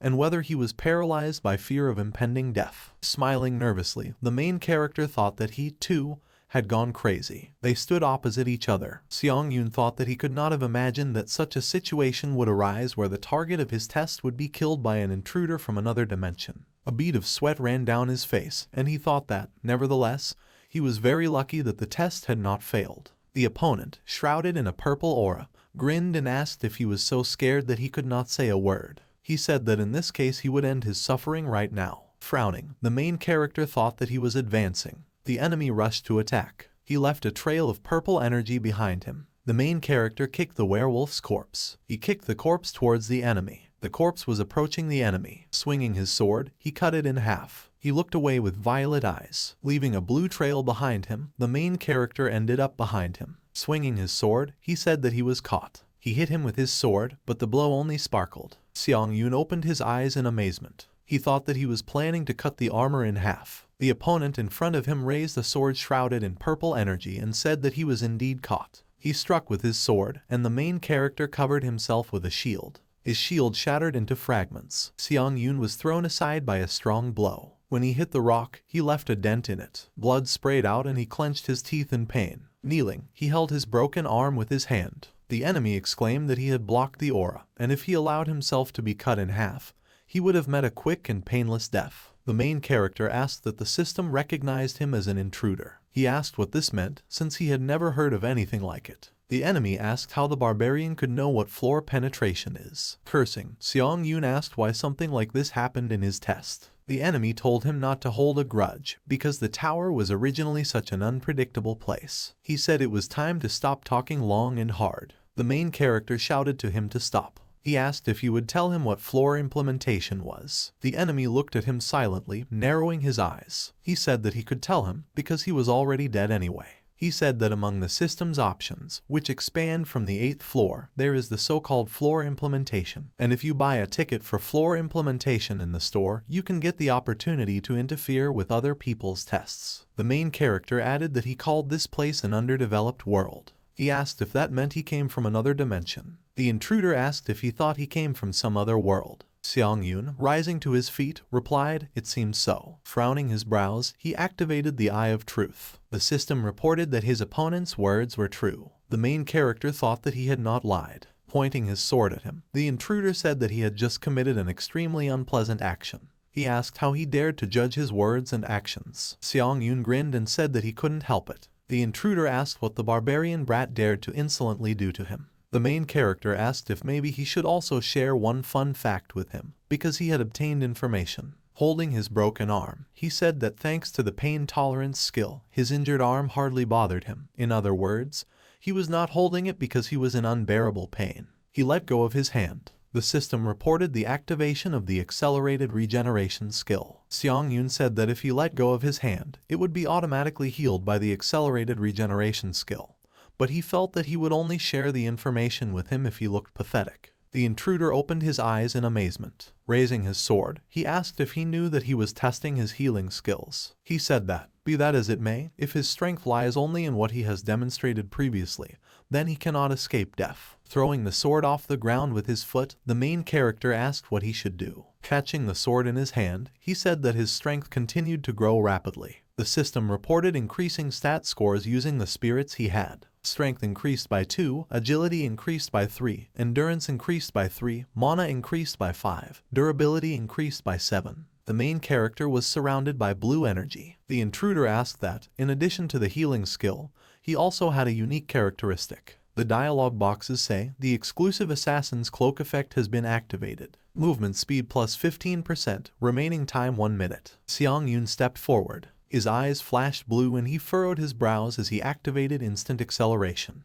The intruder cursed and asked why the applicant from the 5th floor had so many skills. The main character jumped into the attack. He struck quickly with his blade, forcing the enemy to go on the defensive. The intruder, cursing, said that this was only the 5th floor. He asked why his stats were so outrageous. Shrouded in a purple aura, he cursed at him, calling him a barbarian. Xiang Yun noticed his aura. He dodged, and the intruder's sword pierced the stone rock. The stone rock did not stop the intruder, and he began to cut it with a sword. He cut a stalagmite with a sword, and the main character thought that aura was a high-level skill, so such a blow could cause serious damage to him. The attack cut his cheek and he thought that, however, he was definitely ahead of him in terms of stats, so he had no trouble avoiding critical hits. Looking at the enemy, he thought that the real problem was this armor, and it was a high-level equipment that could not be destroyed by his current abilities. Xiang Yun, throwing quick strikes at his opponent from all sides, thought if he continued to endlessly strike blow after blow. His sword was shrouded in yellow electricity. Electricity enveloped the intruder's body. Blood gushed from the cracks of his armor and he asked what it was. Thunder Sword C, 10% chance to apply lightning when hitting an enemy. Smiling, the main character said that this is what is needed.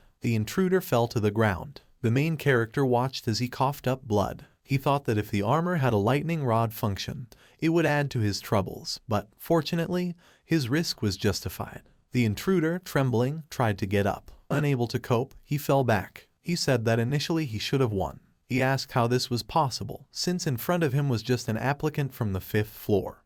And where did he get such a huge amount of skills? Approaching him, Xiang Yun said that he was very stupid to rely entirely on his only high-level skill and armor. Swinging his sword, he said that it was time to meet his end. The intruder told him to stop because he could give answers to all his questions. The main character said that there was no need for this. He pierced him with his sword while the intruder cursed him. Blood sprayed. The trembling hand of the intruder soon fell to the ground. Xiang Yun thought that every time it became easier and easier for him to kill. Shaking the blood off the blade, he thought that if he felt awkward while piercing someone else's flesh, this would be a much more serious problem. The system congratulated you on passing the 5th floor of the test tower. The intruder's body began to dissolve into purple particles. The main character suddenly opened his eyes. He used absorption and the dark energy from his body rushed towards his palm. The dialogue boxes say, you have absorbed the spirit of the challenger Kata Drax. Mastery increased to 15%. Xiang Yun, looking at the dark energy, said that he almost missed the opportunity to absorb his soul. He asked if this meant that if he died in another dimension,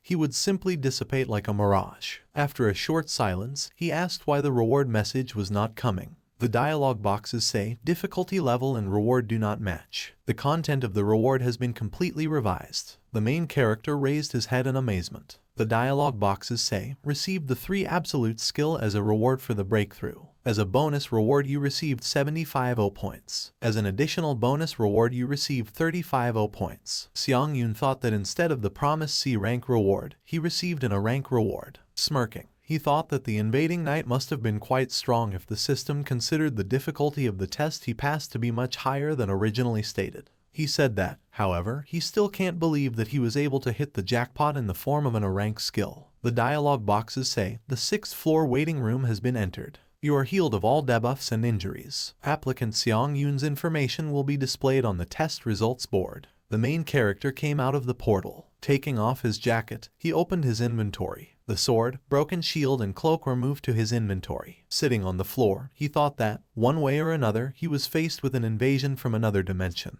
And the Tower of Trials really knew how to take him by surprise. Frowning, he thought that he was trying to save tickets for sending questions to the 8th floor as much as possible. The dialogue box says, please write your questions. The administrator will answer the written question after processing is completed. Current number of tickets, 5. Xiang Yun said that you need to ask about what a floor invasion is and whether it is possible to know in advance about an upcoming invasion. He said that should be enough. The system notified that his question had been sent. A dialogue box appeared in front of him, and the system announced that it had received a response. Seong-yoon asked, "So fast?" On the dialogue boxes it is written, "Floor penetration is a system that allows you to enter the tests of an applicant with whom I have a gap of no more than 10 floors. However, you can only intrude into personal challenges. Intrusion into special and combined challenges is not possible. This system, which expands from the 8th floor, is currently unavailable." The main character ran his finger across the dialogue box. He said it was like breaking a ladder to someone climbing. An error appeared in the dialogue box. The system reported that this information is not available on the current floor, and since the request was only half satisfied,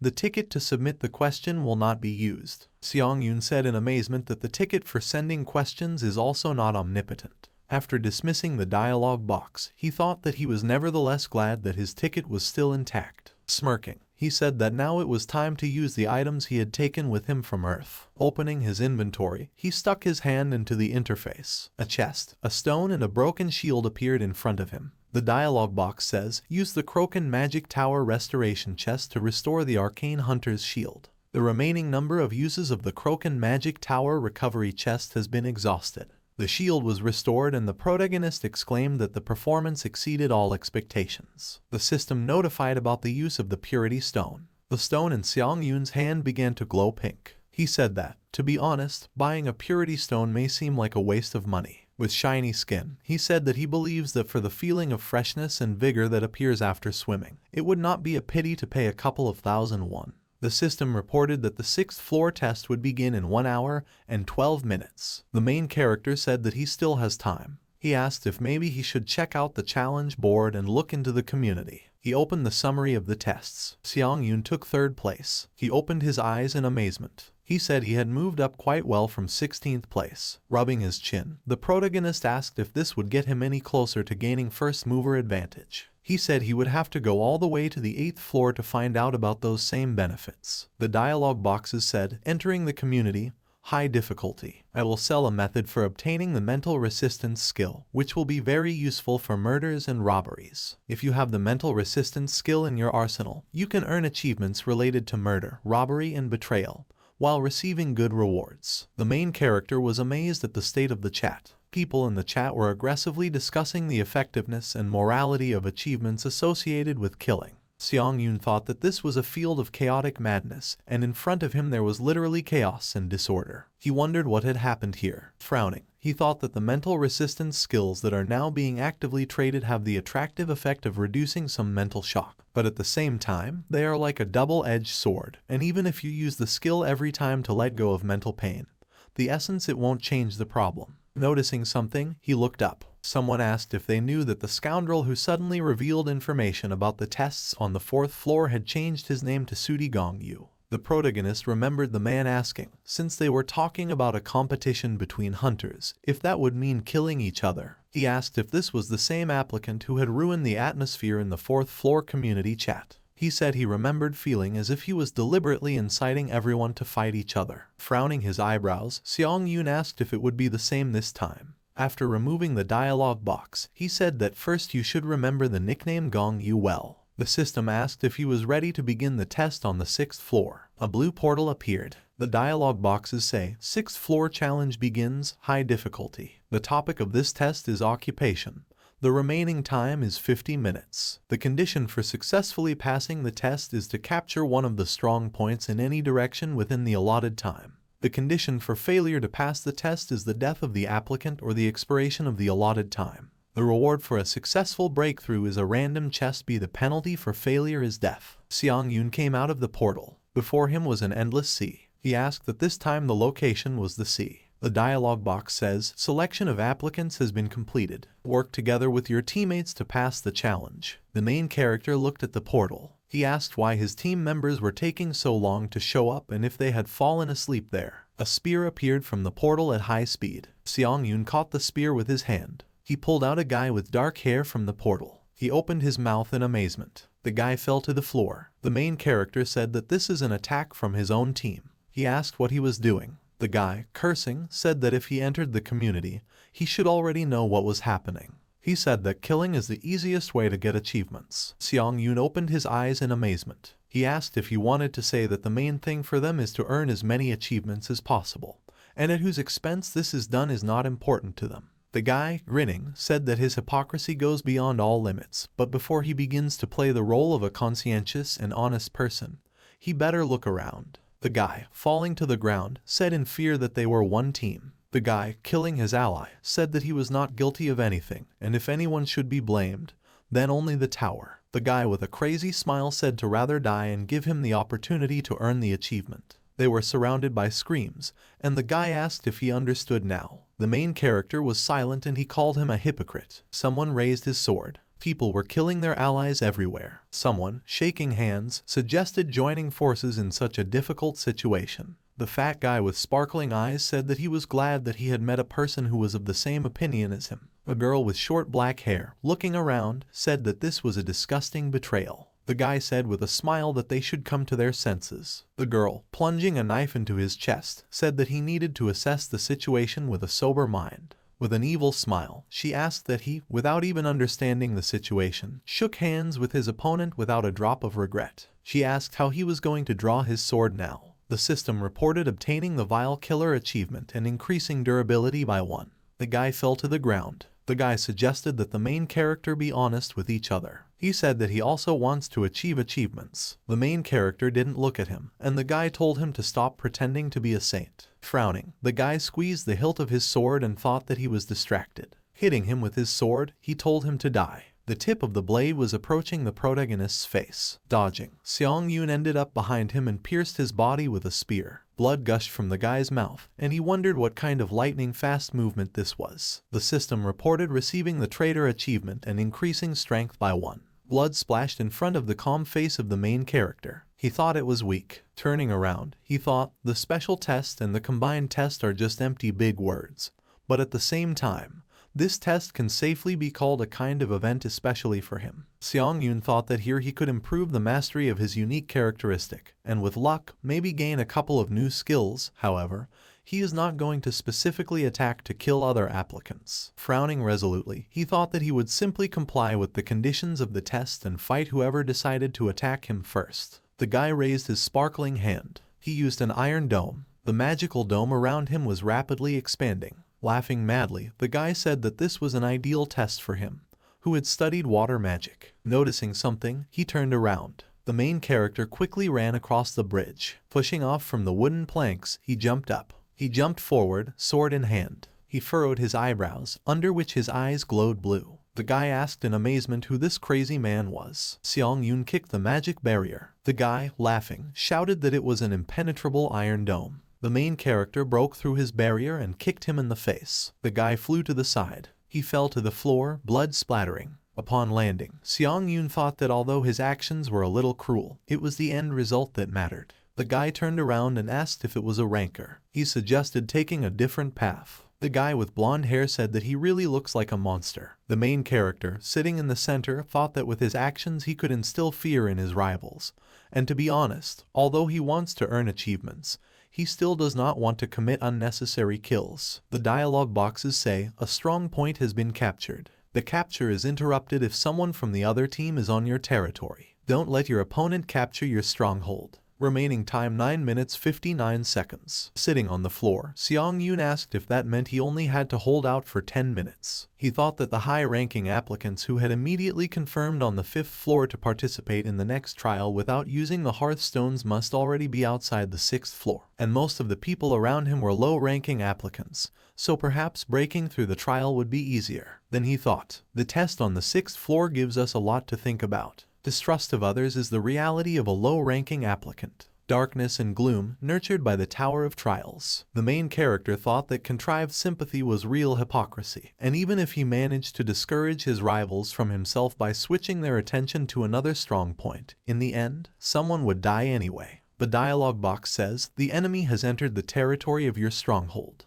The capture has been suspended. Seong-yoon turned around. Several people were approaching him. The guy with blonde hair said he had a confused look on his face. He asked about the fact that in this test the team consists of 2 people and 4 suddenly appeared on his territory, and he probably wants to know what is happening. The main character said that everything here could not be more obvious without his explanation. Smirking, He said that 4 notorious scoundrels must have gotten together and formed an assassination squad to earn more achievements. The guy with blonde hair said that he immediately understood the essence, and now his sentence will be carried out. He grinned evilly and told him to die. 2 guys rushed to attack. Seong-yoon took a fighting stance. The guy, shrouded in purple energy, used the fusion of hearts. Seong-yoon looked at the purple light that enveloped him. The dialogue boxes read, through the use of the unique characteristic of fusion of hearts, Challenger Han Seong-yoon now shares the pain of Challenger Kim Jin-hyun. The guy swung his sword, shrouded in purple energy. Gritting his teeth, he pierced his palm. Red energy enveloped the protagonist's hand, and he dropped his sword. His sword fell to the floor. Seong-yoon gritted his teeth while looking at his palm. The dialogue box says, pain tolerance skill activated. All types of pain are reduced by 15%.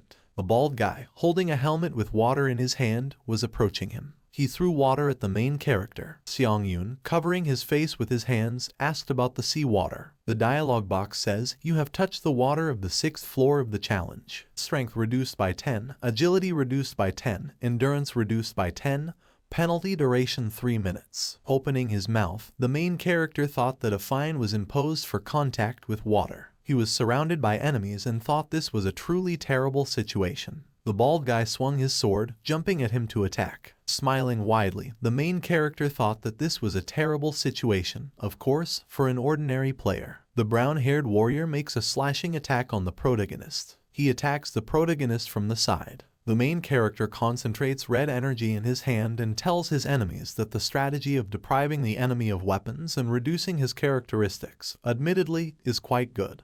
But they made one fatal mistake. The protagonist reaches his hand towards the brown-haired warrior. He grabs his face and tells his enemies that they have chosen the wrong opponent. The main character hit the enemy on the floor. Enemies have surprised expressions on their faces. System notifications appear, according to which the protagonist has received the one-hit kill achievement as a result of the creation of the Contempt for the Weak skill. A bald warrior with a shield looks at the protagonist, who stands with a bloody hand and then curses. A system notification appears with information about the skill Contempt for the Weak, the skill of which is 0%. Effect: if the opponent cannot surpass any of the user's stats, Mila increases according to the difference in stats. A warrior with a sword and shield attacks the protagonist from behind and shouts at him to die. Blue system notifications appear with information that all the enemy's stats are lower than the user's, so the Contempt for the Weak skill is activated and now the strength is increased by 1. The bald warrior strikes the protagonist. He makes a surprised expression on his face. The main character knees a bald warrior in the face. He jumped away from the enemy. He kicks the warrior in the head. A system notification appears with information that the protagonist has received the Merciless Assassin achievement, and his agility increases by 1.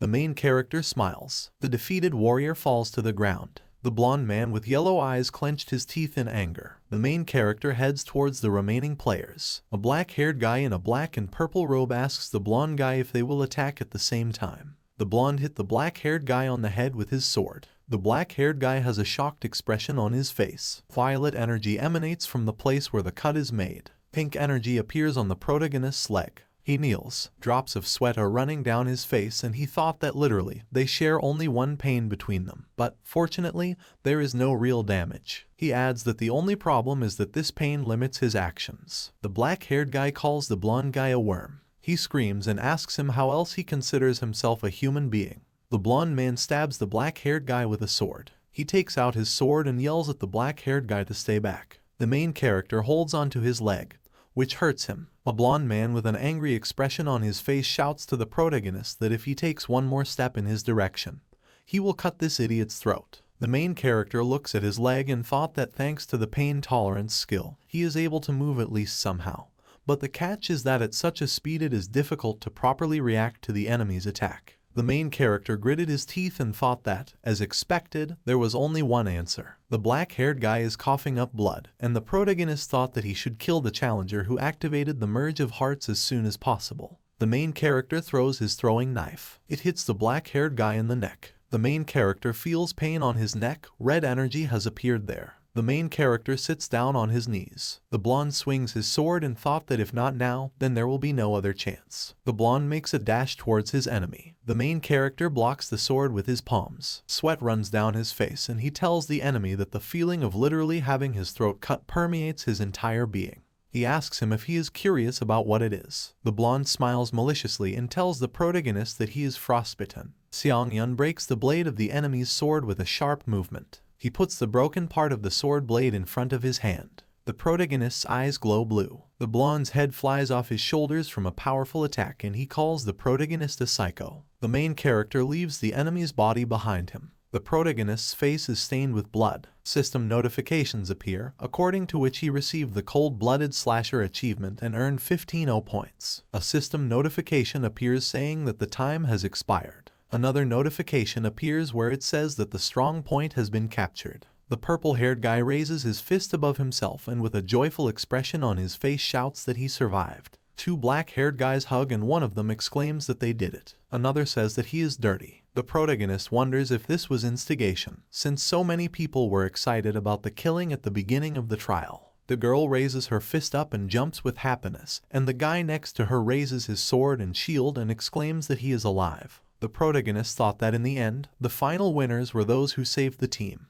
The main character turns around and thought that of course, there were some exceptions. He sees a guy with bloody hands who says that he didn't do anything wrong and adds that it's all the fault of the worm who couldn't dodge his blow. The protagonist's eye glows red. He looks at his hand and wonders if he looks like such a monster in the eyes of the other contenders. A system notification appears with information that the protagonist has overcome the 6th floor of the test tower. According to the second notification, random draw box B will be sent to the protagonist's inventory as a breakthrough reward. According to the third notice, as a reward, the protagonist received 8,000 points. According to the fourth notification, there is a move to the waiting room. A blue portal appears. Defeated players release red entities that emanate red energy. According to the first notification, the protagonist has absorbed the spirit of player Seong-jun. According to the second notification, the protagonist has absorbed the spirit of player Jin Hyun. According to the third notification, the protagonist has absorbed the spirit of player Seong-jin. According to the fourth notification, the protagonist was absorbed by the spirit of the player Sok-jun. Black-red energy is directed into the palm of the protagonist. A blue notification appears stating that the mastery of the unique characteristic Necromancy has reached 100%.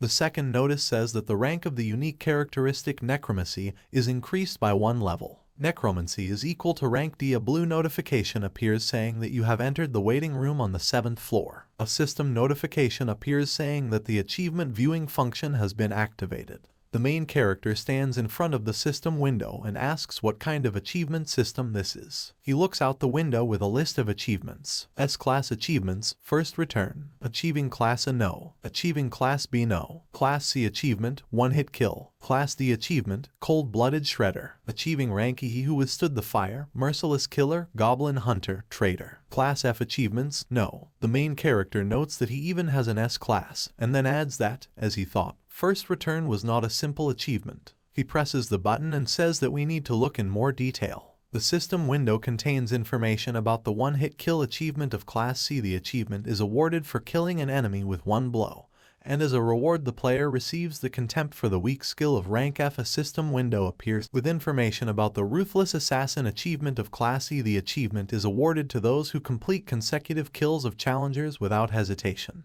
As a reward, the player's agility increases by 1. The third notice says about the achievement Cold-Blooded Shredder Class D. The achievement is awarded for killing 5 or more applicants in the test. 15 points are awarded as a reward. The protagonist thought that he actually received a lot of achievements for killing. The main character says that if the player earns an achievement, he receives various rewards, such as skills, points, or increased characteristics. The protagonist remembers the Contempt for the Weak skill that he received for his achievement. The main character opens his inventory. A picture of a wrapped gift appears, and underneath it says that it is a rank B random draw box. This is a box tied with a yellow ribbon, from which one random item can be found. By opening the box, the player receives one of the items from rank F to B. The main character holds a box in his hand and asks whether the reward for breaking through the 6th floor is really so ambiguous. He adds that if the rank ranges from F to B, then you probably shouldn't expect much. The main character opens the box and says that he will simply pull out the object and begin absorbing souls. There is something glowing brightly inside the box. Someone green jumped out of the box. A creature is spinning in the air. A small green monster with fangs appears in front of the protagonist. The protagonist looks at him. With confusion on his face, he asks what kind of Pokemon this is and does he really need to catch it.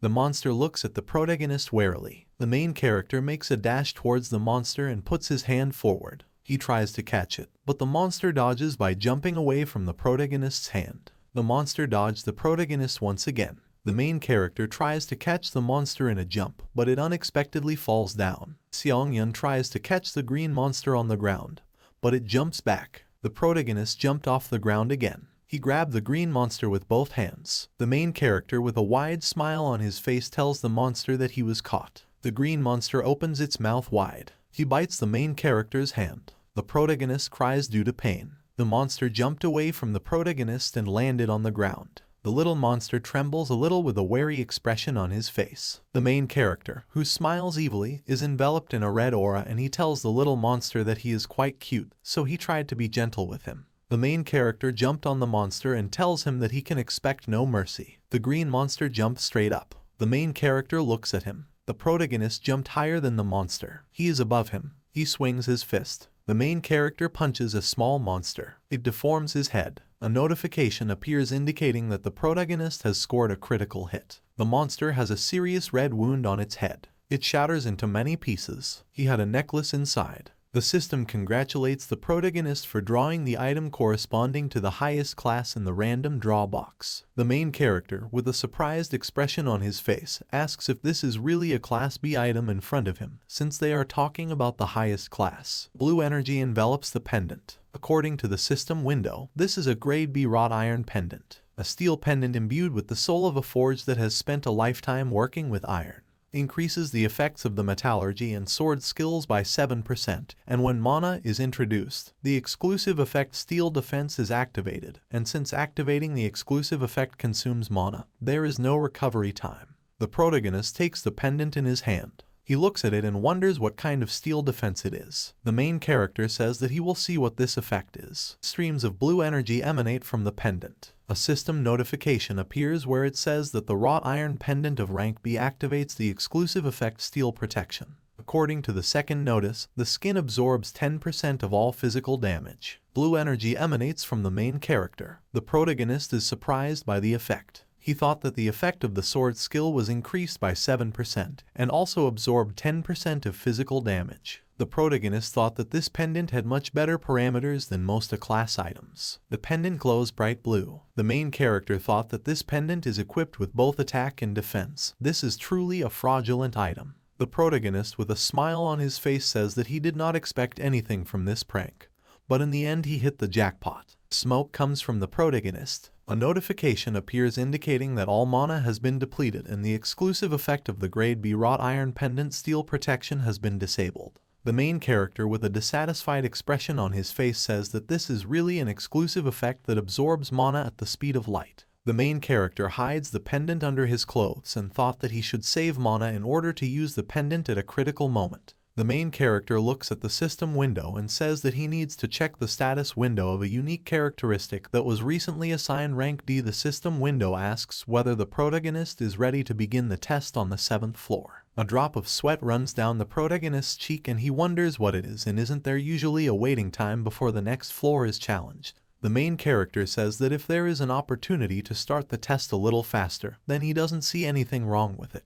He asks if the time allotted for waiting has disappeared for others. A system notification appears saying that you are entering the community with high difficulty. A player with the nickname Tower Phantom asks the players if they knew that the waiting time had disappeared. The main character thought that as he had thought. Now everyone can immediately begin to complete the test. The lonely manager asks the ghost if he is really so slow to think, and then adds that he doesn't think this information is worthy of even a bit of attention. The tower spirit asks if this is not important information and if he is wrong about the fact that you can gain an advantage by quickly challenging the challenges. A player with the nickname Confidence is the best virtue writes that this only applies to the best of the best, and they have nothing to do with it. Continental L writes that he agrees, and then reports that the waiting time has disappeared and asks what use is this to those who spend several days preparing. The Tower Ghost writes that he was simply surprised to receive the notification, and then says that what was said cannot be called erroneous. He adds that he doesn't really care because he'll stop when he gets the chance to go home. The main character looks out the system window and thought that it looks like no one cares that the waiting time has disappeared. He adds that no one is particularly interested in the benefits of the Trailblazer, and there is an atmosphere in the community of desperation to return home. He wonders if it's because most of them are low-ranking hunters. He thought that compared to the 6th floor, the manner of communication had changed a lot. Doggy writes that those fools who then sold the method of training mental resistance still give him goosebumps. He adds that they went crazy from the glasses and turned from normal people into murderous maniacs. The attacking hunter writes that these fools must have survived, and the 7th floor is an individual test, so it was not possible to deal with them. The main character thought that he was sure that all these maniacs had now quieted down. Many people smile maliciously and their eyes glow red. The main character thought that the next test was personal, so by entering into dialogue here, they would not gain anything. A shadow covers the protagonist's face. He thought that he should also be wary of homicidal maniacs who use the lives of their comrades as simple tools for profit. The protagonist combines his palm and fist, and then says that he needs to develop skills that will not be shaken by any variables. O says that he will now check the status window of the Necromancy rank D unique stat. A system window appears with information about the unique stat, which is a D rank necromancy with a mastery that is 0%. Basic effect: the protagonist can absorb the souls of the dead to strengthen and supplement either stats or mana. Additional effects: 1. The protagonist can constantly increase his characteristics, and the numerical value will be directly proportional to the attribute rating and the quality of the absorbed soul. Additional effect: 2. The soul can be stored and used if necessary, and the storage capacity limit is proportional to the rank of the unique characteristic. Additional effects: 3. When absorbing the spirit of a deceased person, there is a certain chance that one of the skills imprinted on the soul can be acquired. Additional effect: 4. The protagonist can use the souls of the dead to protect the body, but at this time the amount of energy consumed by the protective shell is proportional to the force of the blow. The main character clicks on something in the system window. He reads the information and asks if more specifics have been added to the description of the basic effect. The protagonist thought that if previously the main emphasis was on enhancing characteristics, now souls can be used both as magic power and as a protective shell. The diagram shows a muscular man whose characteristics are increasing. One man concentrates blue energy in front of him, while the other shields himself with green energy. The main character keeps 2 windows of the system open and says that he hoped that something like an increase in the likelihood of obtaining a skill would appear. He adds that anything can happen, so the ability to protect the body will never be superfluous. The protagonist takes out a sword from the system window. He throws it above himself and asks if it's time to test how effective the spiritual shield is. The main character moves his hand to the side and says that it's worth the risk, because even if you cut off your hand,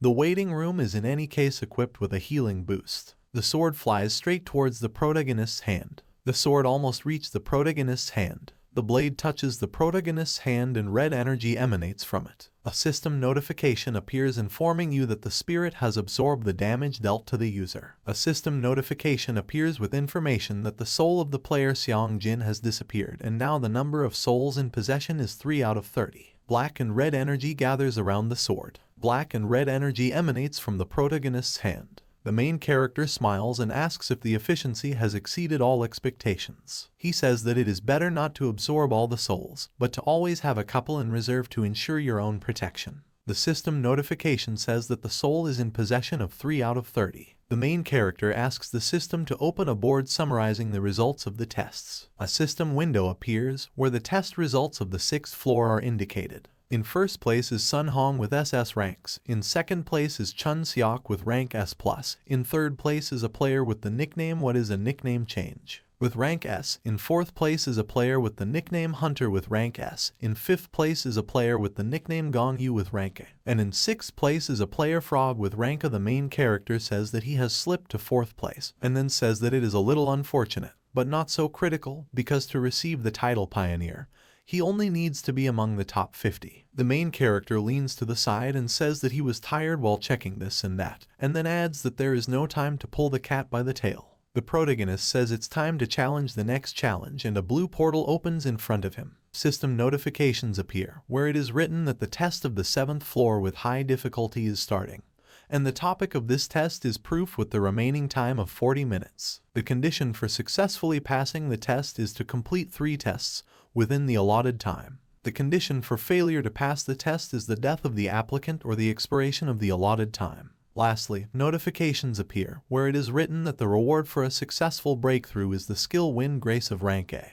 and the penalty in case of failure is death. The main character appears in a corridor illuminated by braziers. A blue glow emanates from it. The main character asks what kind of corridor this is, and then he asks if the atmosphere is completely different from the previous tests. Seong-Yun walks down the corridor and thought that literally no one's presence is felt, and this irritates him extremely. The wind blows into the protagonist. He sees a bright light at the end of the corridor. A bright blue light is directed at the protagonist. A notification appears informing you that the protagonist has entered the first challenge zone and the protagonist needs to prove that he has overcome his fears. The protagonist appears in the middle of the desert and asks where he ended up. A drop of sweat runs down the protagonist's cheek. There are many hills in the desert. The sand rises up under the protagonist and he thought that everything was happening as expected. In front of the protagonist, something huge rises from under the sand. The wind blows at the main character from the rising golem and he thought that it was a sand golem. Seong-Yun thought that now this space is a reproduction of the training test. A system window appears with information that the condition for successfully passing the test is to break through 3 tests in the remaining time. The main character thought that during this test, 3 tests that he had already passed would be recreated. He thought with a serious expression that honestly, he could now defeat the sand golem with his eyes closed, and then wondered if this meant that he would end up on the 8th floor very soon. A lot of sand falls from the golem. A huge creature towers over the protagonist. The huge sand golem's eyes glow yellow. The main character asks if the golem was originally so big. The golem looks at the main character. The protagonist, with a smile on his face, thought that it seemed that his size had tripled. The golem clenches his hand into a fist. He swings his hand. The main character materializes a sword and shield and says that he will try to hit him on the empty head once. The protagonist jumps and the golem hits him. The golem strikes past the protagonist, who has a blue magical trail coming from his eye. Both of the protagonist's eyes glow blue. He climbs onto the golem by its arm. The main character jumped away from the golem's head. He looks at it and thought that something was strange here. He thought that the weak point of the sand golem was the core, but he didn't see it anywhere. The protagonist sees the back of a sand golem. He thought that the more massive the golem, the deeper the core is hidden in the body. The golem raises its hand. The main character opens his mouth in surprise. The sand golem's hand moves towards the protagonist. He squeezes his huge hand. Sand falls from the golem's hand. The protagonist cuts the golem's arm from the inside. He gets out of the golem's hand and moves with lightning speed. The main character swings his sword. With a serious expression on his face, he says that since it is not possible to deal with him with one blow, he will simply chop him into pieces. The protagonist cuts through many parts of the golem. He lands on the ground. The golem's arm regenerates quickly. The golem's head is also restored. The main character, with a wary expression on his face, thought that, as expected, he was just cutting sand over and over again and he needed to find and destroy the core at all costs. The golem raises 2 fists. The main character says that his tactics only made him furious. The golem crouches and streams of air emanate from it. The golem jumped off the ground. A drop of sweat runs down the protagonist's cheek and he opens his mouth in surprise. The golem falls on the protagonist. The main character jumped off the ground and said, "It's crazy." The protagonist, with concern on his face, says that dodging the blow is not a problem, but if a sand wave falls like that, then there will be problems. The golem lands on the ground. The main character runs away from the golem. Behind him is a lot of sand. A lot of sand flies into the air. Air flows with sand diverge in different directions. The golem sits on the ground. The main character lies in a pile of sand. The protagonist, with an angry expression on his face, smiles and says that he is furious. The main character rises from the sand and looks at the golem. The protagonist holds a sword in front of him. The golem attacks the main character again. The main character uses the 3 absolutes and blue energy emanates from him. A system window appears with information about the skill 3 absolutes of rank with mastery equal to 0%. The basic effect is to use mana to power up 3 sword attacks. Additional effect, when using the skill,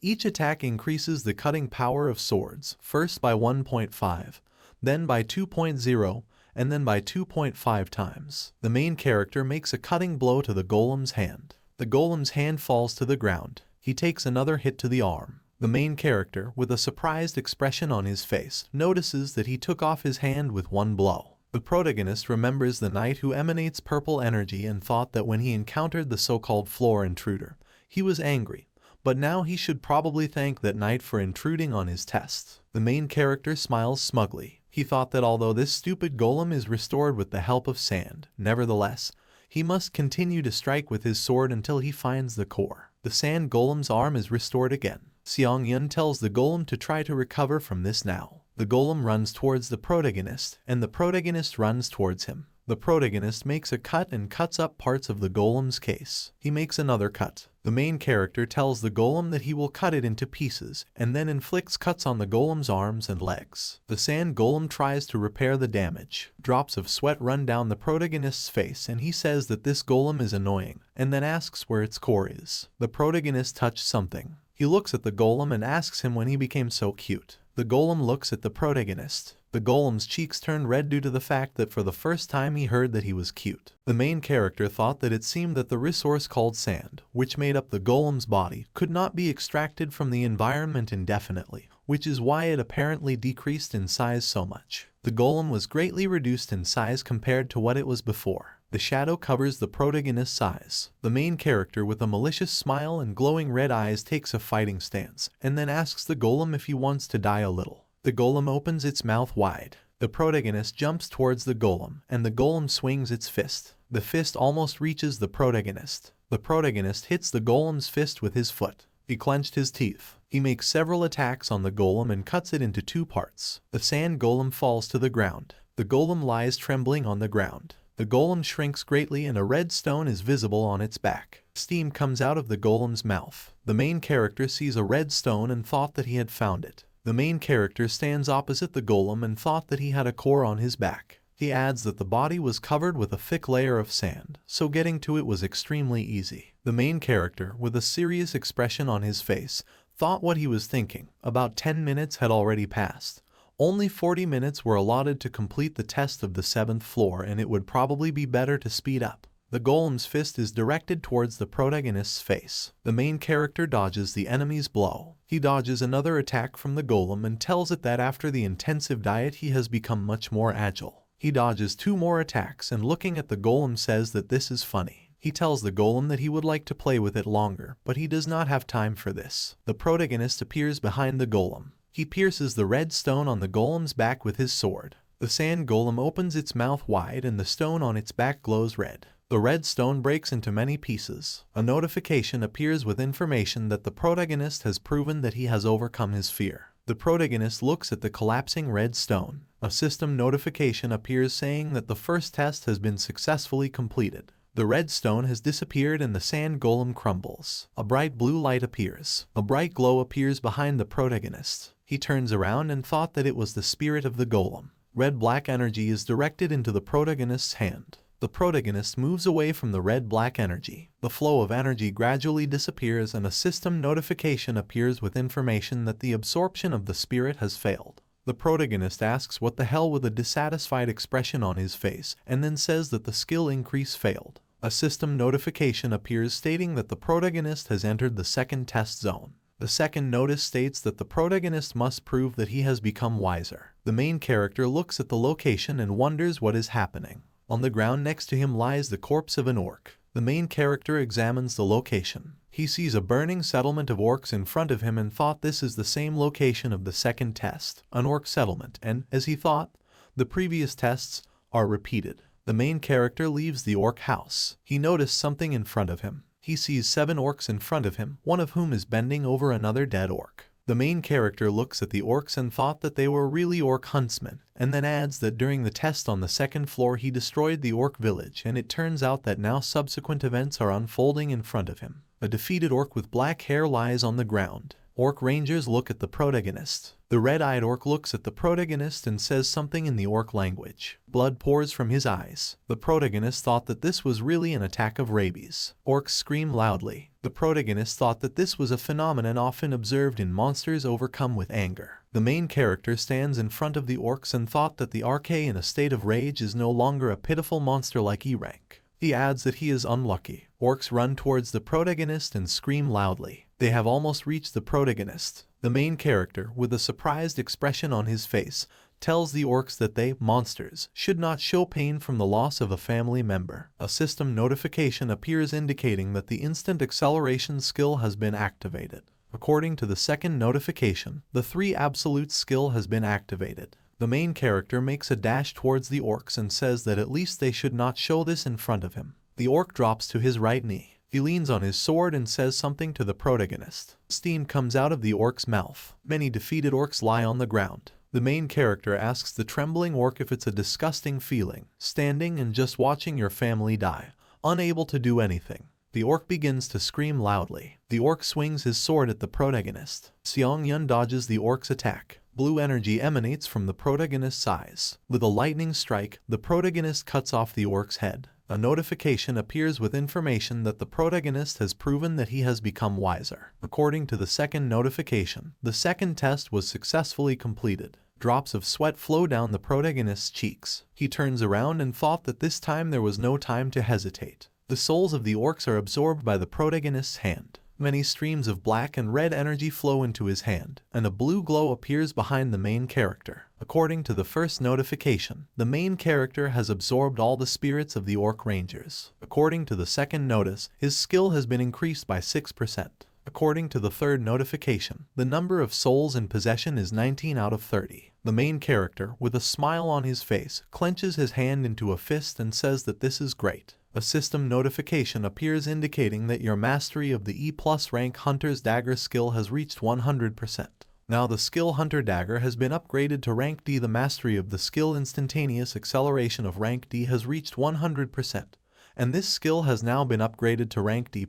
Notifications appear where it says that the main character has entered the third test zone and now he needs to prove that he has overcome his doubts. The protagonist opens his eyes wide and says that this time there will definitely be a brain drain. He stands on a stone bridge. With a look of surprise on his face, he asks if this is the 6th floor combat area. He looks around and says that since the previous zones were reconstructions of the first and second floors, he thought that the next one would be a double from the 3rd floor. The protagonist thought about the orcs and says why should he be surprised if such an ignorant test was labeled wisdom. He sighs and says that he really is an idiot if he hoped to see any common sense in the Tower of Trials. The protagonist opens his inventory. An icon appears with a flask inside which contains a blue potion. A system window appears below it with information about a life potion of rank D. This is a restoration potion made from special water infused with the richness of life. When taking the potion, 20% of lost physical and magical strength is restored. The protagonist removes the stopper from the potion. He drinks a health potion. A green aura envelops him, and then he says that this is better. The main character silently looks around. He throws the flask into the water and says that he will litter a little in the tower. Something appears from under the water behind the protagonist. Parts of the bridge rise up under the pressure of water. The protagonist turns around and says that he just threw a tiny bottle. Blue system notifications appear, according to which the exclusive effect of the D-grade assassin's cloak is activated,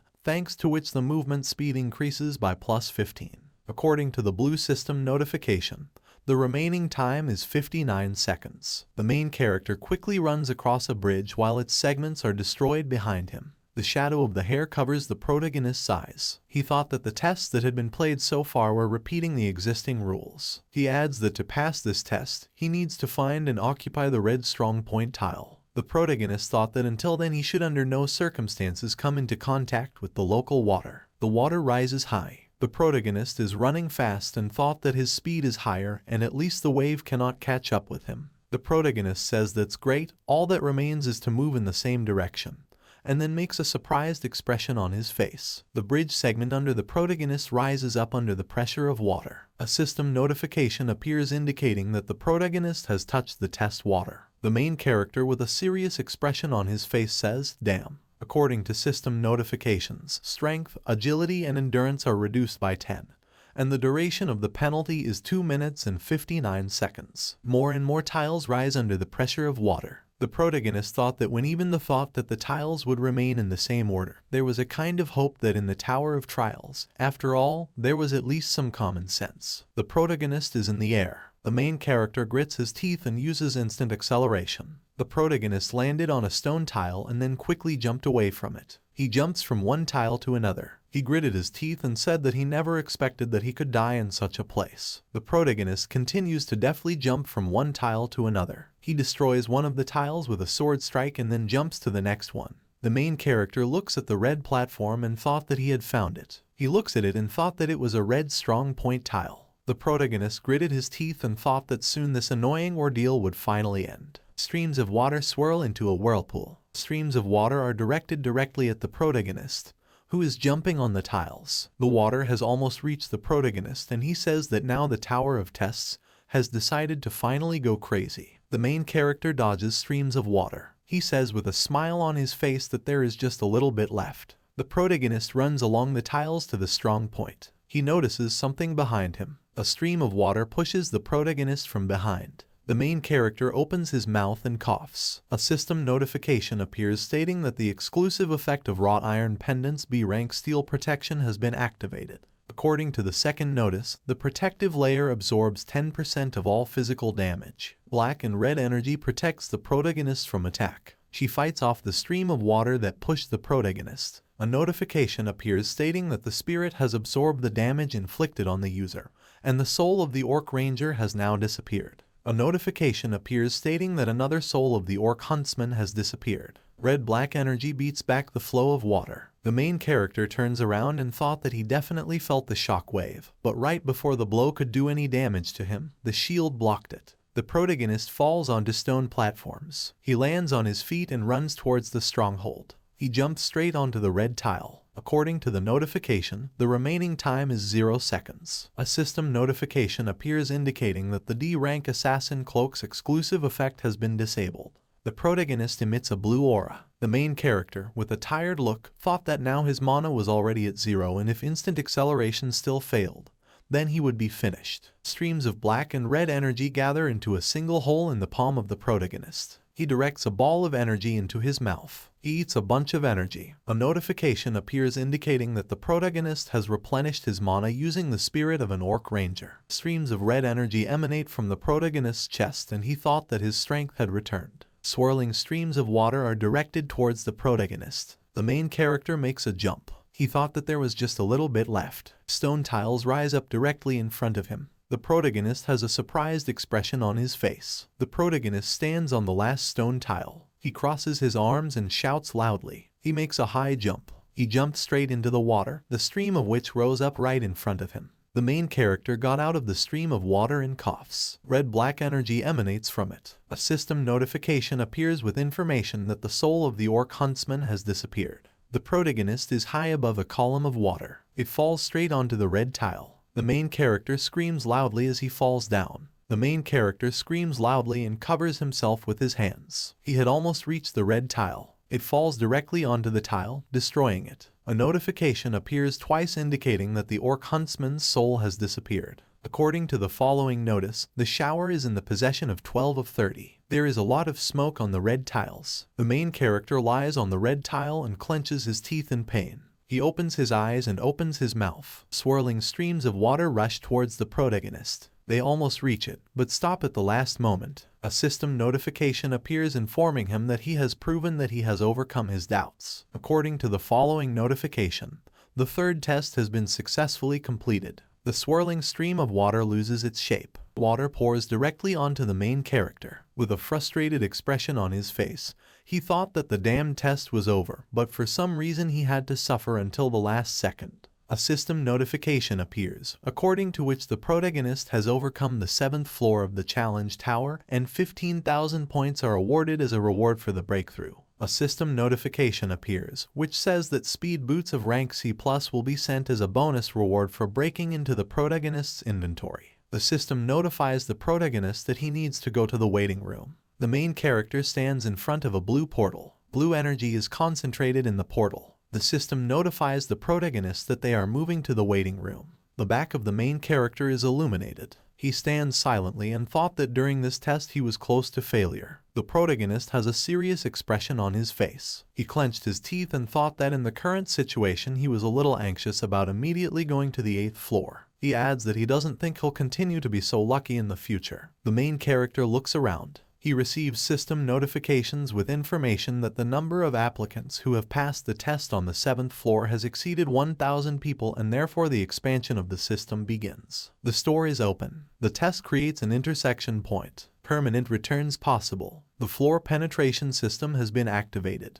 The main character thought that there was a constant return, a skill store, and even floor implementation. He adds that this is all something that was expected with great impatience. The protagonist looks at the system notifications. He thought there was still icing on the cake. A blue system notification appears with information that the protagonist is a challenger, who was called Pioneer on all previous floors and therefore can choose a halo. The main character, with a serious expression on his face, says that this is what is needed. He thought that the halo was an advantage that could only be obtained if the applicant had the title of Pioneer on all previous floors. A system notification appears informing you that the halo affects the applicant's unique characteristic and skills, so you need to choose wisely. The main character opens his eyes wide and wonders if the Tower of Trials ever gave such advice, and then adds that this must mean that the halo is something important. A system window appears where the protagonist needs to choose one of 3 halos: Ruler, Hunter, and Monk. The protagonist crosses his arms and asks if this is really a halo, and then says that first you need to read the description. A system window appears with information about the Ruler. This is a halo that has different performance depending on the person. In essence, it is closer to a generalist type than a specialized one, and is closely related to the unique characteristics of the applicant.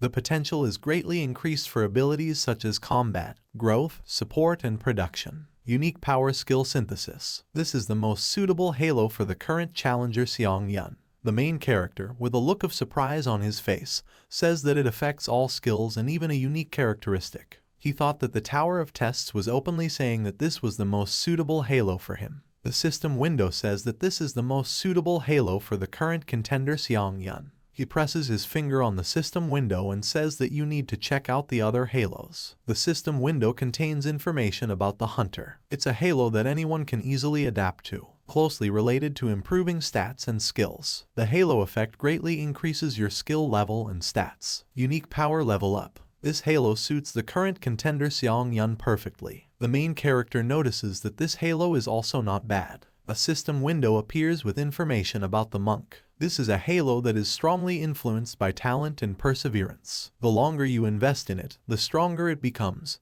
but this takes time and talent. If he does not have talent, his efforts may be useless. The unique power is the path of practice. This halo is not recommended for current contender Seong Yun. The main character has set up 3 windows of the system and says that this halo is in flight. You need to make a choice in favor of one of the 2 remaining ones. The main character put his index finger forward and thought that, as he had thought, he should choose this particular halo. He presses his finger on the system window. The blue system window informs the protagonist that he has chosen a ruler, and the special effect of the ruler's halo triggers the evolution of a unique characteristic. Golden magic circles appear behind the protagonist, and a bright golden glow appears in his chest. A system notification appears where it says that the options are sorted by the current abilities of the applicant. The magician raises his hands up, and many skeletons stand next to him. The blue system window says about a summoner who can use absorbed spirits to revive powerful skeletal dead. In the next window of the system it is written about the magic swordsman,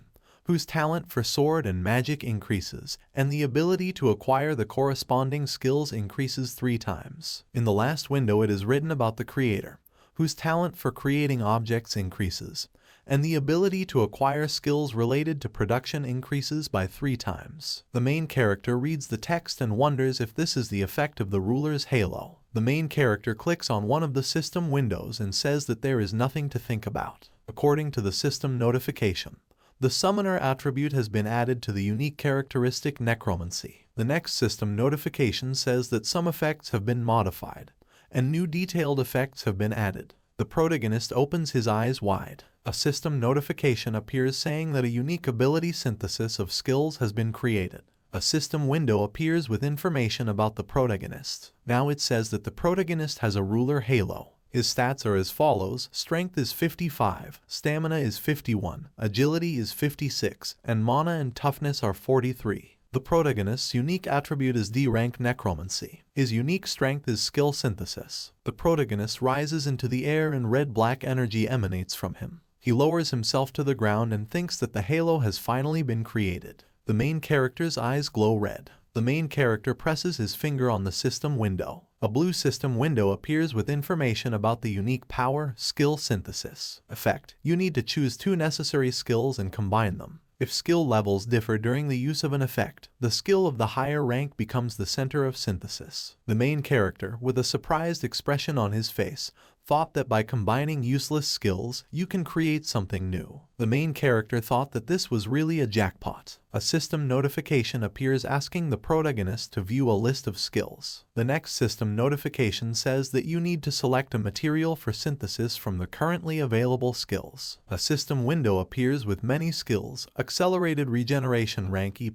Pain Tolerance rank D, Burn Resistance rank F, Contempt for the Weak rank F, Hunter's Dagger rank E, Battle Continuation rank F, Ranger Training rank F. The main character thinks whatever. Connect him. He props his chin up and thinks he should probably pick skills he doesn't use. The protagonist chooses Contempt for the Weak rank F and Continuing the Battle rank F. The system asks the protagonist if he wants to continue the synthesis. The main character presses the yes button. According to the notification, the synthesis is complete. A square icon appears that glows brightly with a golden light. The main character has a surprised expression on his face. A notification appears indicating that a new skill has been created. The Forced Breakthrough skill of rank D has been created. An icon appears where a person rams the shield and it breaks into 2 parts. According to the system information window, Forced Breakthrough rank D has 0% mastery effect. It is possible to break through unknown forms of containment such as skills and unique characteristics. However, the user's magic must be higher than the level of magic used for containment.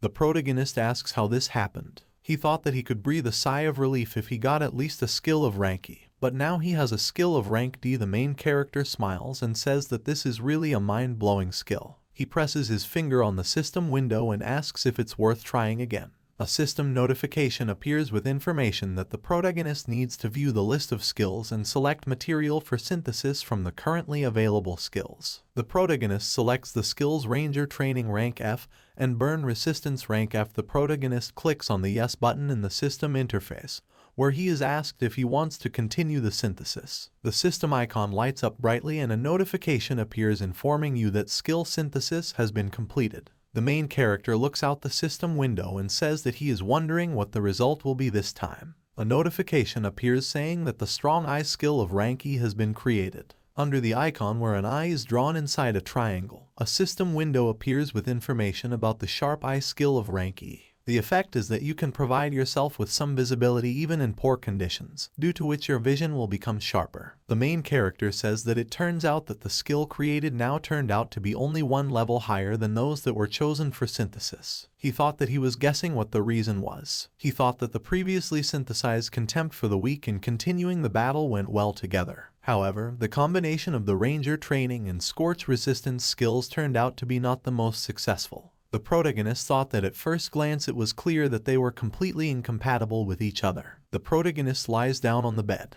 The protagonist, with his hands behind his head, says that he has come a long way from maintaining pioneer status to receiving a reward in the form of a halo, but for some reason he feels a little strange. He wonders if he really achieved everything through his own efforts or if he was just lucky with a unique characteristic. The protagonist lies silently for some time. He lifts his body from the bed and says that he will stop lying around, thinking about all sorts of nonsense, and will better check the reward he received. A system window appears with information about the skill Grace of the Wind of rank A. Effect: when you say the name of the skill, all speeds increase by 10%.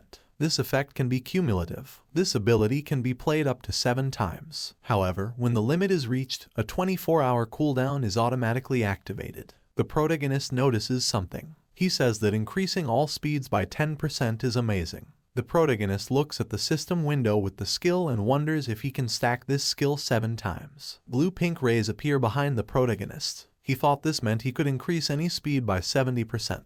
The protagonist begins to run quickly with a crazy smile on his face. He thought that besides, this skill does not consume mana at all. Blue energy twists into a spiral. The protagonist clicks on the system window and says that Grace of the Wind is essentially a skill that has no downsides. Seong Yun opens his inventory. He puts on his shoes from there. A system window appears with information about Speed Boots rank C+, which increase attack speed by 3% and movement speed by 5%.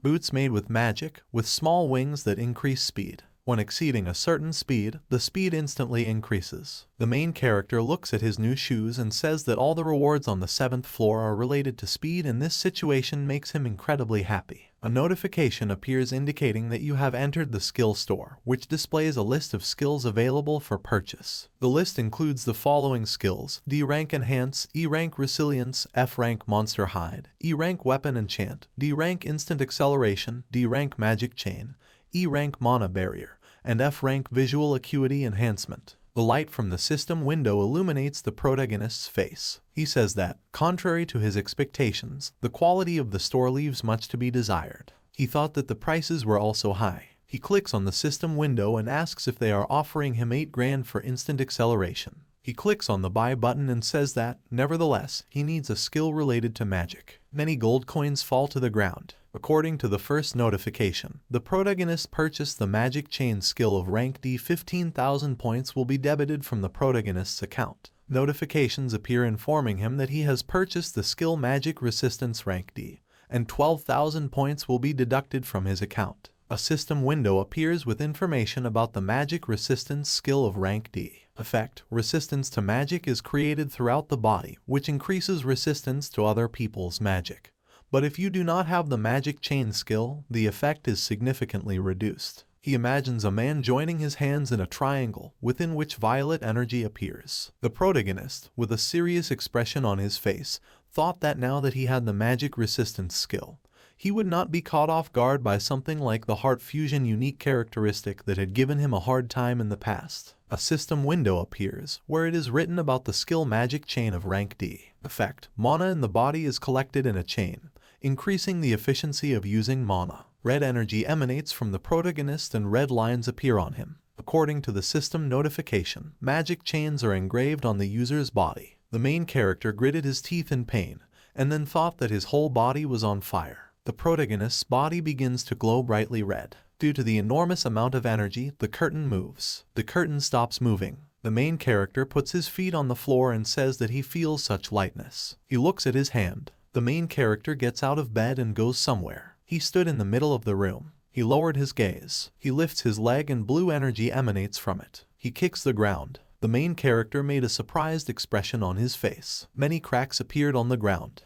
The protagonist thought that mana, used randomly, forms chains and enhances his physical capabilities. The main character clenched his hand into a fist and said that, as expected, he made a successful purchase. A blue system window appears, where it is written that the protagonist can use the spirit of the deceased to resurrect a dead person nearby. At the moment of resurrection, the level of the dead will be proportional to the quality and quantity of souls absorbed. The main character looks at the system window and says that he is incredibly curious about this new ability to summon the dead, but it would be better to familiarize himself with it in practice. The protagonist closes the system window. The protagonist sighs. The protagonist's eyes are covered by the shadow of his hair. He thought that now he had to make a decision. With a serious expression on his face, he asks whether to challenge the next floor right now or should he return to the ground. Someone is looking at recruitment advertisements on their phone, among which there is one. The ad is looking for a tank and a healer hunter of rank D, and hire for an emergency portal in the Great Cataclysm Memorial Park. A guy in armor with brown hair looks at a smartphone and says that there is not a single response. Someone approached the warrior. A fat guy with metal shoulder pads asks a brown-haired guy if he still can't assemble a team. Behind him are 2 members of his team. The fat guy tells the brown-haired guy that permission to enter the portal should be given to them. With an evil smile, he tells the warrior that if the raid into the dungeon does not begin after a given time, the right to enter will be automatically revoked. He asks the warrior why he doesn't just take the appropriate payment and not overeat the pass to them. The brown-haired guy thought it was those scoundrels again. A bead of sweat runs down his cheek. He asks how many times he must repeat that he has no intention of giving his pass to anyone. The fat guy says what a fool he is. He puts his palm on his forehead and says that there are so many hunters gathered in the park, and then asks why no one is eager to join his team. He thought that again he was the only one who looked like a real villain. With an evil smile, he tells the brown-haired guy that he will tell him straight, and then adds that he is just an E-rank hunter. The fat man asks the warrior if he really thinks that someone would want to be on the same team with such trash as him. The brown-haired guy opened his eyes wide. The brown-haired guy tells the fat man that he is too cocky and yet he is telling the honest truth. Someone asks the brown-haired warrior if they are open for recruitment to the team. Fat man and his team are surprised. The main character goes to the brown-haired warrior. He shows his ID and says that he is a C-rank hunter, Han Seong-yun.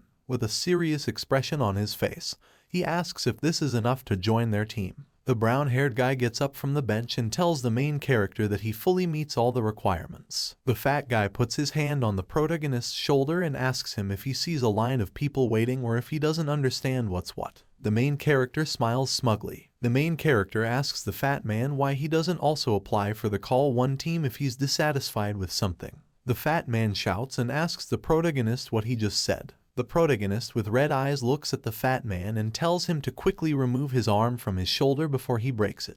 The main character is enveloped in a red aura. The fat man opens his eyes wide. Beads of sweat run down his face. He wonders what this energy is and if he is really a C-rank hunter like him. The man in the cap notices that powerful energy emanates from the protagonist. A man with one shoulder pad says that this is to be expected from their humanum. The fat man turns his head to the members of his team and mentally told them that this was not his doing, and then thought that they were dunces. The fat man closes his eyes and says that since there are representatives from the Hunters Association here, this time he will tolerate such an outburst. Fat man pushes his team members and tells the protagonist that he should know that he was just lucky. The brown-haired guy holds his head and asks why everything goes wrong to begin with. The protagonist addresses the hunter Lee Cheol-won, who turns his attention to the protagonist after these words. Seong-yun tells the hunter that judging by the situation, it seems to him that he will no longer be able to find anyone to join his team, so they shouldn't drag their feet and just enter the portal. The brown-haired guy points at himself and asks if they will go just the two of them.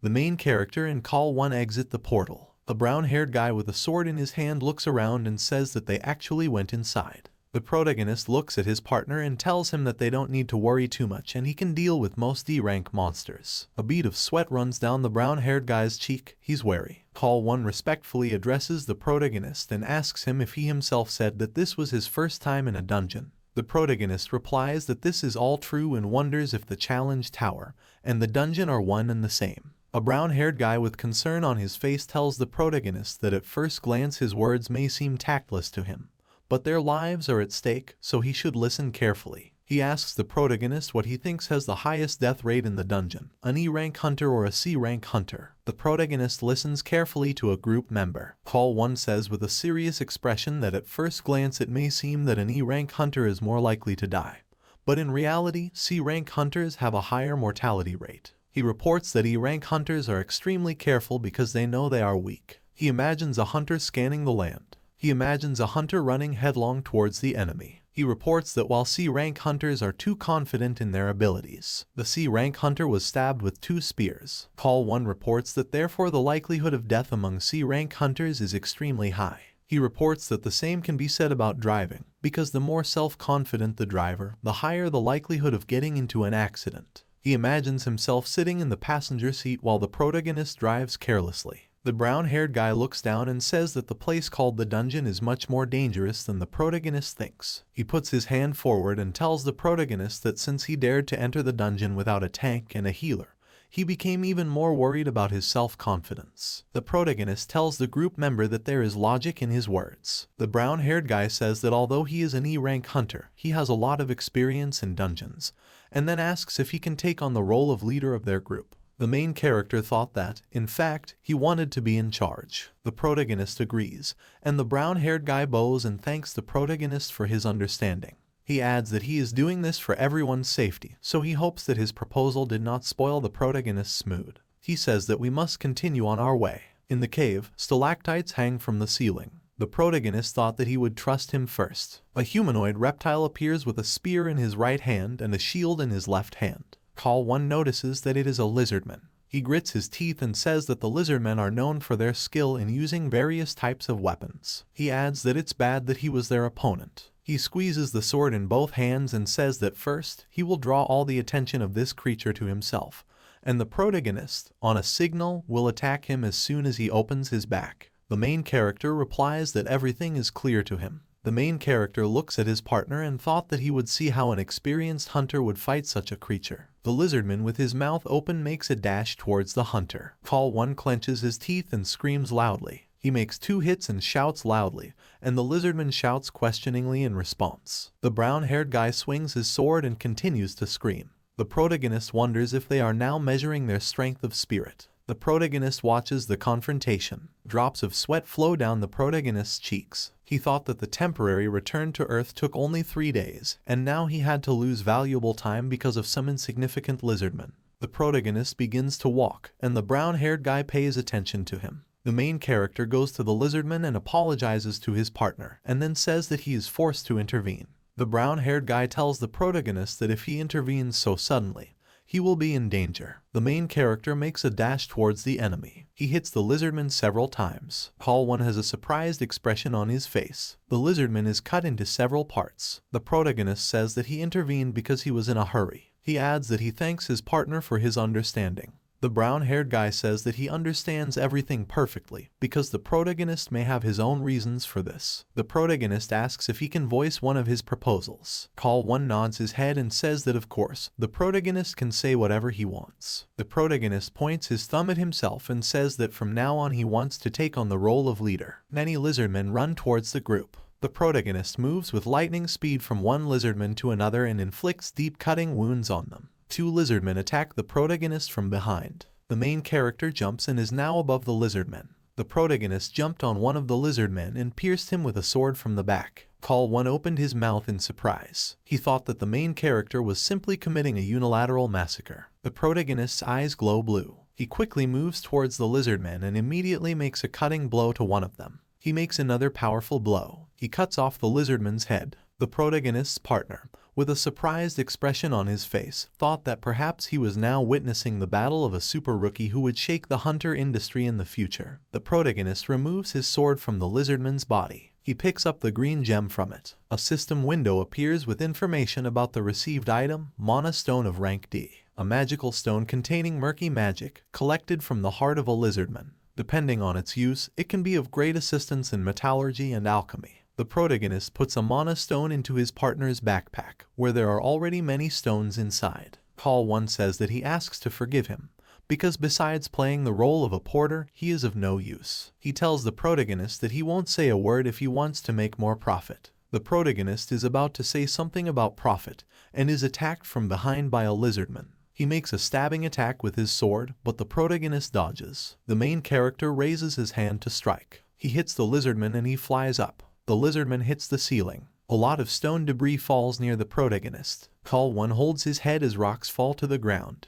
The main character stands among many defeated lizardmen and says that they need to talk about this outside, because if they let their guard down, they could find themselves in a dangerous situation. The brown-haired guy apologizes to the protagonist, and he thought that he was doing everything possible to protect his partner. Many blue system notifications appear. Red-black energy flows towards the protagonist. He absorbs 4 lizardman spirits and increases his proficiency by 0.07% for each one. Red-black energy rushes into the protagonist's mouth and he thought that he needed to pretend to yawn and absorb all the souls. The main character puts his hand to his face and thought that the increase was by 0.07%.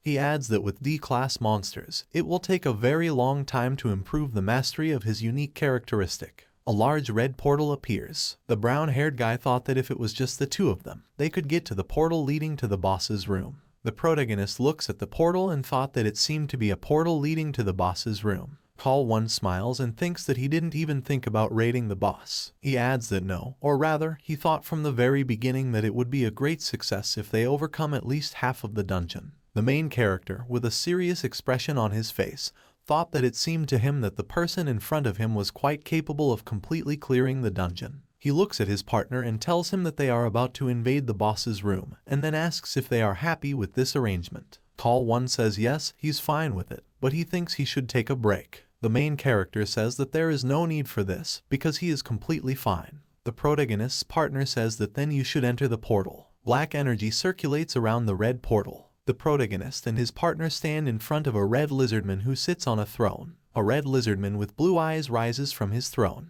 The protagonist's partner says that, as he foresaw, the Lizard King is waiting for them here. The brown-haired guy asks the protagonist what he is going to do now. The main character asks him to let him think a little. The brown-haired guy asks the protagonist if he really means that he has no clear plan of action. The lizardman makes a dash towards the protagonist. The main character with a smile on his face says, "How timely." The lizardman moves very quickly. The main character opens his eyes wide. The lizardman makes several attacks on the protagonist, but he dodges over and over again. The main character jumped back and thought that his enemy was fast, which was amazing considering his size. The main character made a serious expression and heads towards the lizardman. The main character appears behind the red lizardman. The protagonist makes a blow with a sword and thought that the enemy was not fast enough so that he could not match his pace of battle. The lizardman makes a tail swipe at the protagonist and hits him in the stomach. The main character is pushed far back. Call 1 holds his head and shouts Xiang Yun's name. The protagonist hit a stone. A notification appears indicating that the spirit has absorbed the damage dealt to the user. Black and red energy appears around the protagonist. The protagonist says what he thinks with a smile on his face. This is a good way to test new skills. The protagonist's partner cries and says that he already thought that the main character had died. Steam comes out of the red lizardman's mouth. The main character asks the lizardman what happened and is there really no stone left on his throne. Behind the protagonist is a throne. The main character asks the lizardman if this seems like an ominous omen. There is a huge crack on the throne. The red lizardman is enveloped in a purple aura. A purple beam emanates from the red lizardman's mouth. A blue system notification appears with information that the protagonist has been affected by the slowdown wave skill, due to which the speed is reduced by 25%. The protagonist's limbs are chained. Green aura destroys chains. A system notification appears saying that the force breakthrough skill is activated. The blue system window says that the player has more than twice as much magic power as the slow skill user. The protagonist is inside a green ball. A notification appears saying that the slowdown of all speed by 25% has been removed. The red lizardman roars loudly. The main character thought that the skill was the result of synthesis, so he had some doubts about it, but its effectiveness turned out to be excellent. The red lizardman looks at the protagonist with his blue eyes. The main character's partner screams. Call 1 is bound by black chains and he says that his body does not listen to him. He is shaking and asks the protagonist to help him. The lizardman looks at the protagonist's partner. The protagonist puts his hand forward and, with concern on his face, tells the lizardman to stop. The red lizardman heads towards Call 1. The main character with an angry expression on his face shouts to the red lizardman that his opponent is him. The protagonist rushes after the red lizardman. He exclaims that the distance is too great. A red lizardman with a sword in his hand runs towards the chained partner of the protagonist. The main character has a surprised expression on his face. Red energy emanates from his eyes. The protagonist uses the Call of the Dead. 2 skeletons appear in front of Call 1. Skeletons attack the boss. The boss immediately destroys one of the skeletons with a sword and grabs the other by the head. The main character thought that, of course, they did not have enough strength to stop such a giant, and nevertheless, with their help, he won a second. The skeleton broke into many pieces. A system notification appears, which says that the skill Grace of the Wind is being summed up, due to which the speed increases by 60%, and the current summation progress is 6 out of 7. The main character makes several lightning strikes on the red lizard. The main character rests his hand on the ground. He thought that this second saved a human life. The red lizardman opens his mouth wide. A blue notification appears informing you that the boss of the Lizard King dungeon is dead and the next dungeon boss will appear in 14 days. A system notification appears informing you that the main character has used the absorption of the spirit of the Lizard King to permanently increase his stats. Many system notifications appear, where it is written that strength and agility increase by 1, endurance and mana increase by 4, and durability increases by 5. A blue system notification appears with information that one of the Lizard King's skills has been absorbed. Red-black energy is directed into the protagonist's chest. A blue system window appears with information about the D-rank Spiritual Eye skill. Effect: when entering combat, he can recognize attacks in an invisible range. The man opens his mouth and yawns. A black-haired man in business clothes says that other than all 3 portals appearing at the same time, nothing special happened. He turns around and asks his subordinates if they noticed anything unusual. The subordinate replies that there is no way and calls the man a leader. The leader thought that, as always, after the hunters of the Vanguard team made a partial raid in the open portal and went outside, The attacking team of the Hunters Association would have to break into the dungeon and finish off the boss. The guy sits on a bench and says that it seems that everyone is a member of the same Hunters Association, and why only their team does not have a commission. He adds that the worms from the attacking team are rotten to the core and I want to bite my elbows out of envy. Ones appear in his eyes instead of pupils, and he says that if the advance party completely clears the portals in the first quarter, then their control team will also be able to get their share.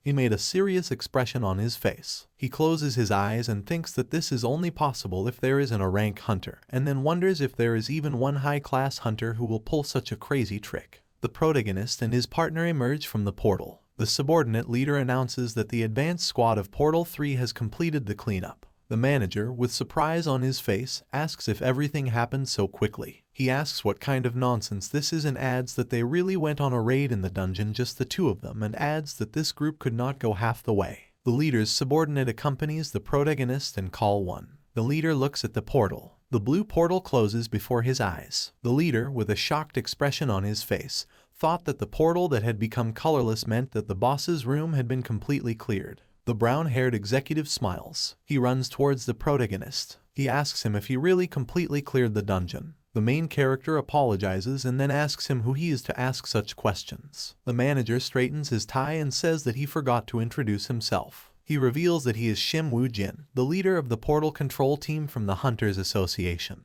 who has arrived here to monitor the sudden emergence of portals in this park. The protagonist's partner asks Woo-jin if he is here because he wants to buy the rights to occupy the portal. The manager replies that he wants to make them an offer to sell. Call 1 says that he is not the one who has the right to make a decision in this matter. The manager asks the guy what he means. The brown-haired guy says that Hunter Seong-yeon took over this dungeon alone. The manager has a surprised expression on his face. He asks the protagonist if it could be that he isn't a rank hunter since he carried out the cleanup alone. The main character replies that no, he is a C-rank hunter and thinks that now this is not the most important thing and they need to get down to business. The protagonist, with a serious expression on his face, asks the manager how much he wants to buy the right to occupy the portal. He thought that if it became known that he came from the testing tower, then it would only cause unnecessary problems. The leader closes his eyes and says that if we return to the main thread of the conversation, their portal control team wants to buy the right to occupy the portal for 1,200,000,000 won.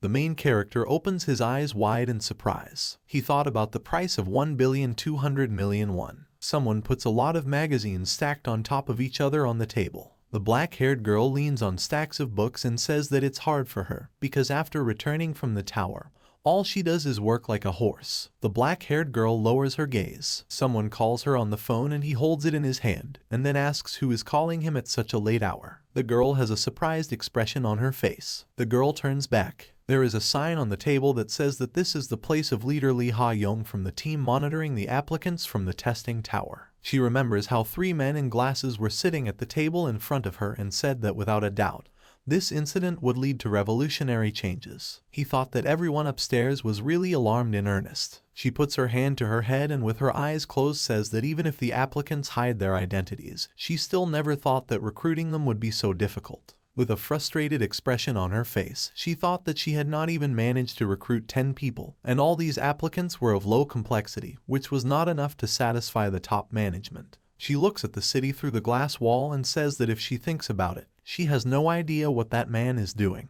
She thought of a young man so strong that it would not be an exaggeration to say that he cleared the 4th floor single-handedly. She remembers how Seong-yeon hit the goblins near him many times. The girl put her hand to the glass wall and thought that she should have proposed to him right away. The black-haired girl pays attention to the ringing phone. She takes the phone and asks who is calling her at such a late hour. The girl looks at the phone in surprise. The protagonist wrote to her that he was Seong-yeon, with whom she crossed paths on the 4th floor. He asks Ha-young if they could meet if she came back. The main character sees 1,291,600,000 won in his bank account. The main character looks at his smartphone and thought that he had earned almost 1,300,000,000 won, and then says that he still can't believe it's true. The protagonist sits at a table in a cafe and says that nevertheless, he feels amazing. The bell at the door begins to ring. Ha-young with her hair down opens the door to the establishment. The protagonist raises his hand and tells the girl that he is here, and the girl immediately notices him.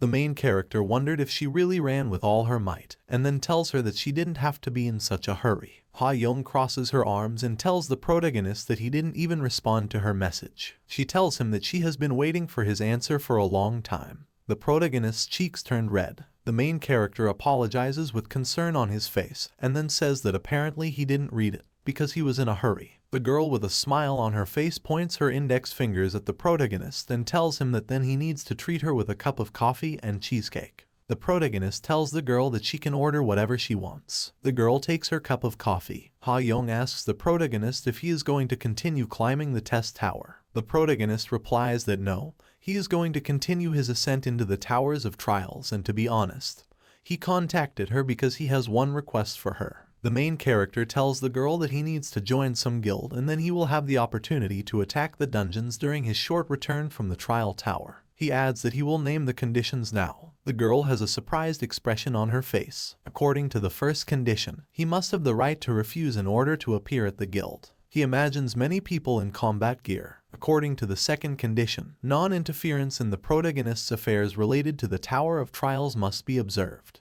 According to the third condition, he must have permission to use the guild dungeons at any time. The protagonist asks if there is a guild that would be willing to satisfy all these conditions. The protagonist puts his hand on the table and thought that the atmosphere was somehow strange and wondered if he had gone too far. The girl addresses the protagonist, who has a serious expression on his face. The black-haired girl tells the main character that the conditions proposed by him are absolutely impossible to fulfill, because from the point of view of the guild, she gets nothing. The main character says that apparently he asked for too much. The girl touches the protagonist's hand. There is a misunderstanding on the protagonist's face. The girl gets up from the chair. She holds the protagonist by the hand and asks him to join their white guild. The main character with a thoughtful look says that he will make sure that these impossible conditions become feasible. The main character is lying on a blue bus. He says that from raiding a dungeon to selling the right to occupy, plus joining a guild. He adds that yesterday he had an extremely productive day. A bus with the protagonist is traveling along the road.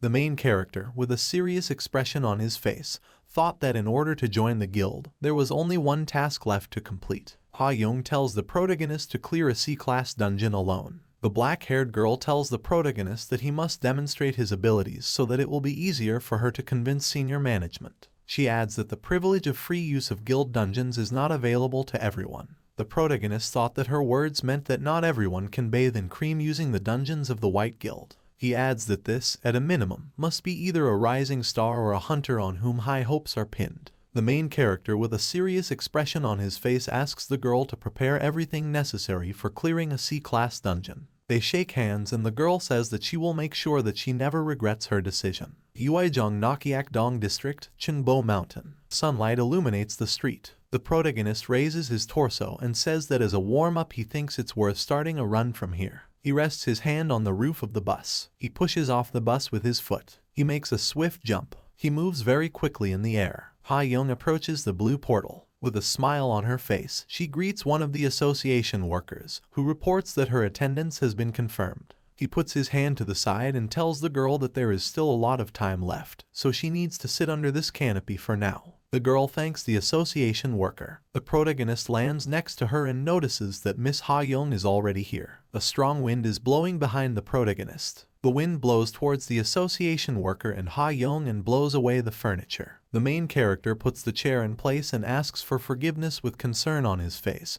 and then says that he ran too fast, so it seems that a shock wave arose. Ha-young puts his hand to his temple. With a nervous smile on her face, she wonders if the protagonist really wants to say that such a wind rose simply because of fast running. She tells the protagonist that he came quite early. She looks at the protagonist and wonders what kind of person he is. The black-haired girl says that she has already completed all the verification procedures, and then asks the protagonist to let her know when he is ready. The main character says that he can start a raid right now and he doesn't care. The girl asks the protagonist to start going through the dungeon to prove his ability to work. The main character comes out of the portal and stands in the middle of the field. The main character looks around and asks if this is a field. He asks the girl to immediately let her know if she is in danger. The black-haired girl says that everything will be fine with her. Ha-young puts her hand to her chest and says that she is wearing an artifact that was given to her by the guild. This is a triangular blue Empress necklace of rank. The girl adds that it is an item that has the function of shields and a weak invisibility effect. She tells the protagonist that if she attracts the monster's attention, she will help him in some way, so she will try to stay as far away from the battlefield as possible. The protagonist replies that this is great and now he can fight without worrying about anything. Yellow leaves are flying in the air. The main character walks across the field. A blue system window appears, where it says that the spiritual eye skill is activated. The protagonist is enveloped in a purple aura. He wondered if this was the skill he got from the Lizard King. The protagonist sees 3 purple energy sources in front of him. His eyes glow purple and he thought that he felt the presence of enemies invisible to the eye. He adds that this is the spiritual eye ability. Wind currents blow away the wheat. The wind currents are intensifying. The protagonist jumped up, and the reptiles jumped after him. The reptile opens its mouth wide, and next to it there are 2 more individuals. Ha Young opens her mouth in surprise and wonders if this is the poisonous fisherman in the C-class dungeon. A black-haired girl with concern on her face says this to the protagonist, who needs to be careful, because this is a rule-breaking dungeon. The protagonist attacked one reptile with his sword. He kicked another poison angler. He punches the 3rd enemy. Seong Yun lands on the ground. The black-haired girl with a surprised expression on her face wonders what she just saw, and then adds that this is some kind of madness. Ha Young smiles and thought that she knew she made the right choice. The protagonist makes several blows with his sword on one of the poison fishermen, and cuts it into 2 parts. In front of him are 2 more enemies who came out of the red portal. The main character cuts one enemy very quickly, and then immediately rushes to the next and hits him with a piercing blow. Crackling golden energy emanates from the protagonist's sword. The main character took out his sword and thought that the appearance of the lightning effect was so rare that he completely forgot about its existence. One of the poisonous fishermen, who is behind the protagonist, opens its mouth. It closed its mouth, trying to bite the protagonist, but the protagonist dodges the attack. The main character grabs the reptile by the tail. He swings forward. He slams the lizard onto the ground. The main character looks at the black-haired girl. He waves his hand at her and says that he has more or less restored order nearby, so now she can calmly approach. Ha Young thought with a surprised expression that the protagonist had reached the portal leading to the boss's room in less than an hour, and even alone. She adds that the most surprising thing is that they are now in a rule-breaking dungeon. The reptile opens its mouth wide. The poison fisherman is a monster that should not be taken lightly. One of the monsters recommended for group attacks, even for the same C-rank hunters, is the poison angler. The protagonist approaches the red portal. Ha Young thought that she still couldn't believe that he dealt with such a monster so playfully, as if a helpless baby was standing in front of him.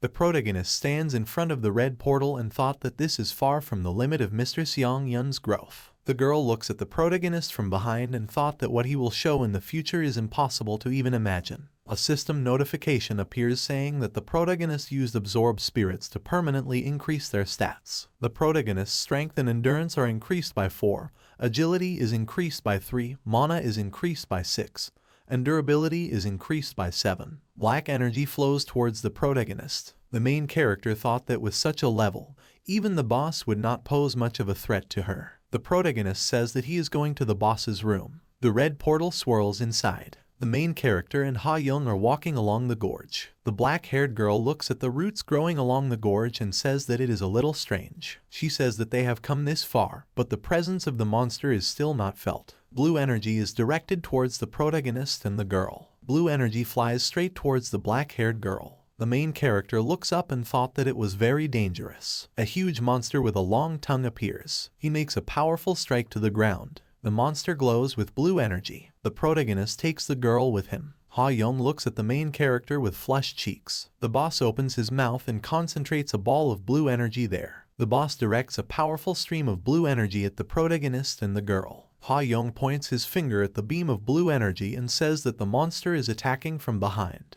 A powerful explosion of blue energy occurs. The main character jumped high up. He lands on the ground. He holds the black-haired girl in his arms and says that he moved her here without getting her consent, because the monster looked extremely dangerous. He adds that he hopes for her understanding. The girl and the protagonist are sitting on the root of a tree. The girl answers the protagonist that no, on the contrary, she is now indebted to the protagonist. The protagonist tells the girl that he will leave her to deal with that creature. The boss looks around. The black-haired girl asks the main character how about she used the enhancement skill on him. He adds that they can test the protagonist's personal abilities later. The main character answers with the word no and jumps from the route. He tells the girl that he will be back soon. The protagonist falls to the ground. It lands on the ground and causes destruction to the surface. The boss opens his mouth with sharp teeth. The main character is enveloped in blue energy. He has activated the instant acceleration skill. The monster destroys the ground with its paw. A blue system notification appears, which says that the exclusive effect Speed Boots of rank C+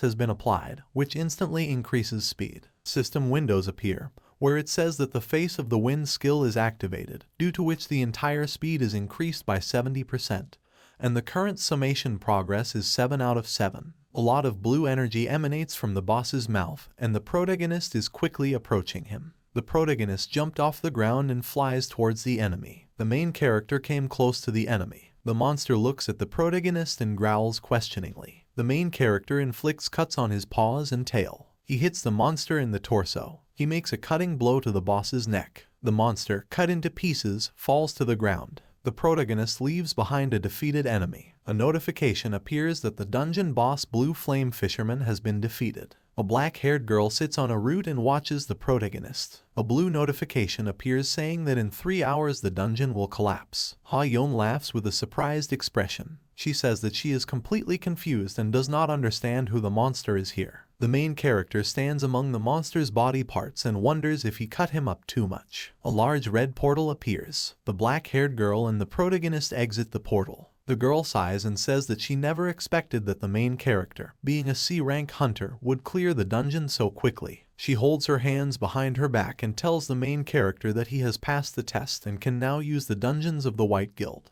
She adds that their guild is not stupid enough to miss out on a talent like him. The main character replies that it's nice to hear this. The girl approaches the destroyed wall and says that she will move a little away from the main topic of conversation. She reports that when the player is called to the challenge tower, the initial difficulty chosen does not matter much. Difficulty icons appear: low, medium, high. The girl reports that even on low difficulty, those who show good success in passing tests will be faced with increasingly difficult tasks as the number of tests increases, and conversely, even on high difficulty, if performance is lame, then the applicant can gradually slide down to low difficulty. She closes her eyes and says that based on this principle, the fact that the protagonist has achieved such impressive growth can only mean one thing. She tells the protagonist that the protagonist's difficulty level in climbing to the top of the challenge tower is killer among the top 50 participants on the scoreboard. The protagonist imagines a sand golem and orcs. Seong-yeon silently listens to the girl. Ha-Young turns his head to the side and says that's why she hopes the main character will try to be a little more careful. She tells him that she would like to accompany him as long as possible and see his amazing growth for herself. The main character opens his mouth in surprise, and his cheeks turn red.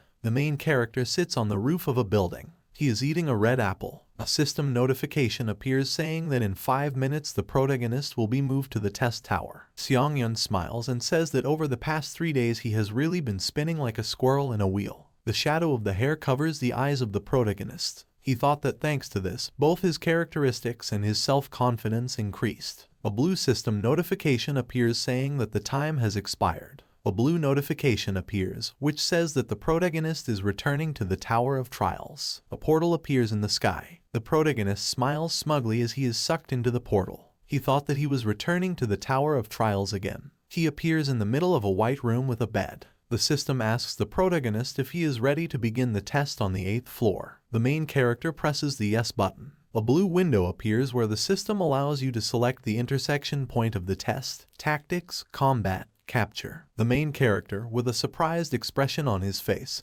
thought that he had seen a mention of the creation of an intersection point. The main character presses the fight button and thought that if he wants to increase the effectiveness of necromancy, then he should go into battle. A system notification appears, which says that all personal tests of the Seong-yeon applicant are focused on combat. The next notice says that once selected, the intersection point cannot be changed. The main character looks at the system window and thought that he was not going to change it. He wonders if he should choose anything else, and then a notification appears informing him that applicant Seong-yeon is qualified as a pioneer. The main character has a surprised expression on his face. Notifications appear with information that a personal chat with the administrator will now open, and that an administrator specializing in combat is currently being searched. The main character opens his eyes wide and wonders who the administrator is. A notification appears indicating that the search has been completed and a consultation with the Lord of Steelblood, the manager of the combat crossing point,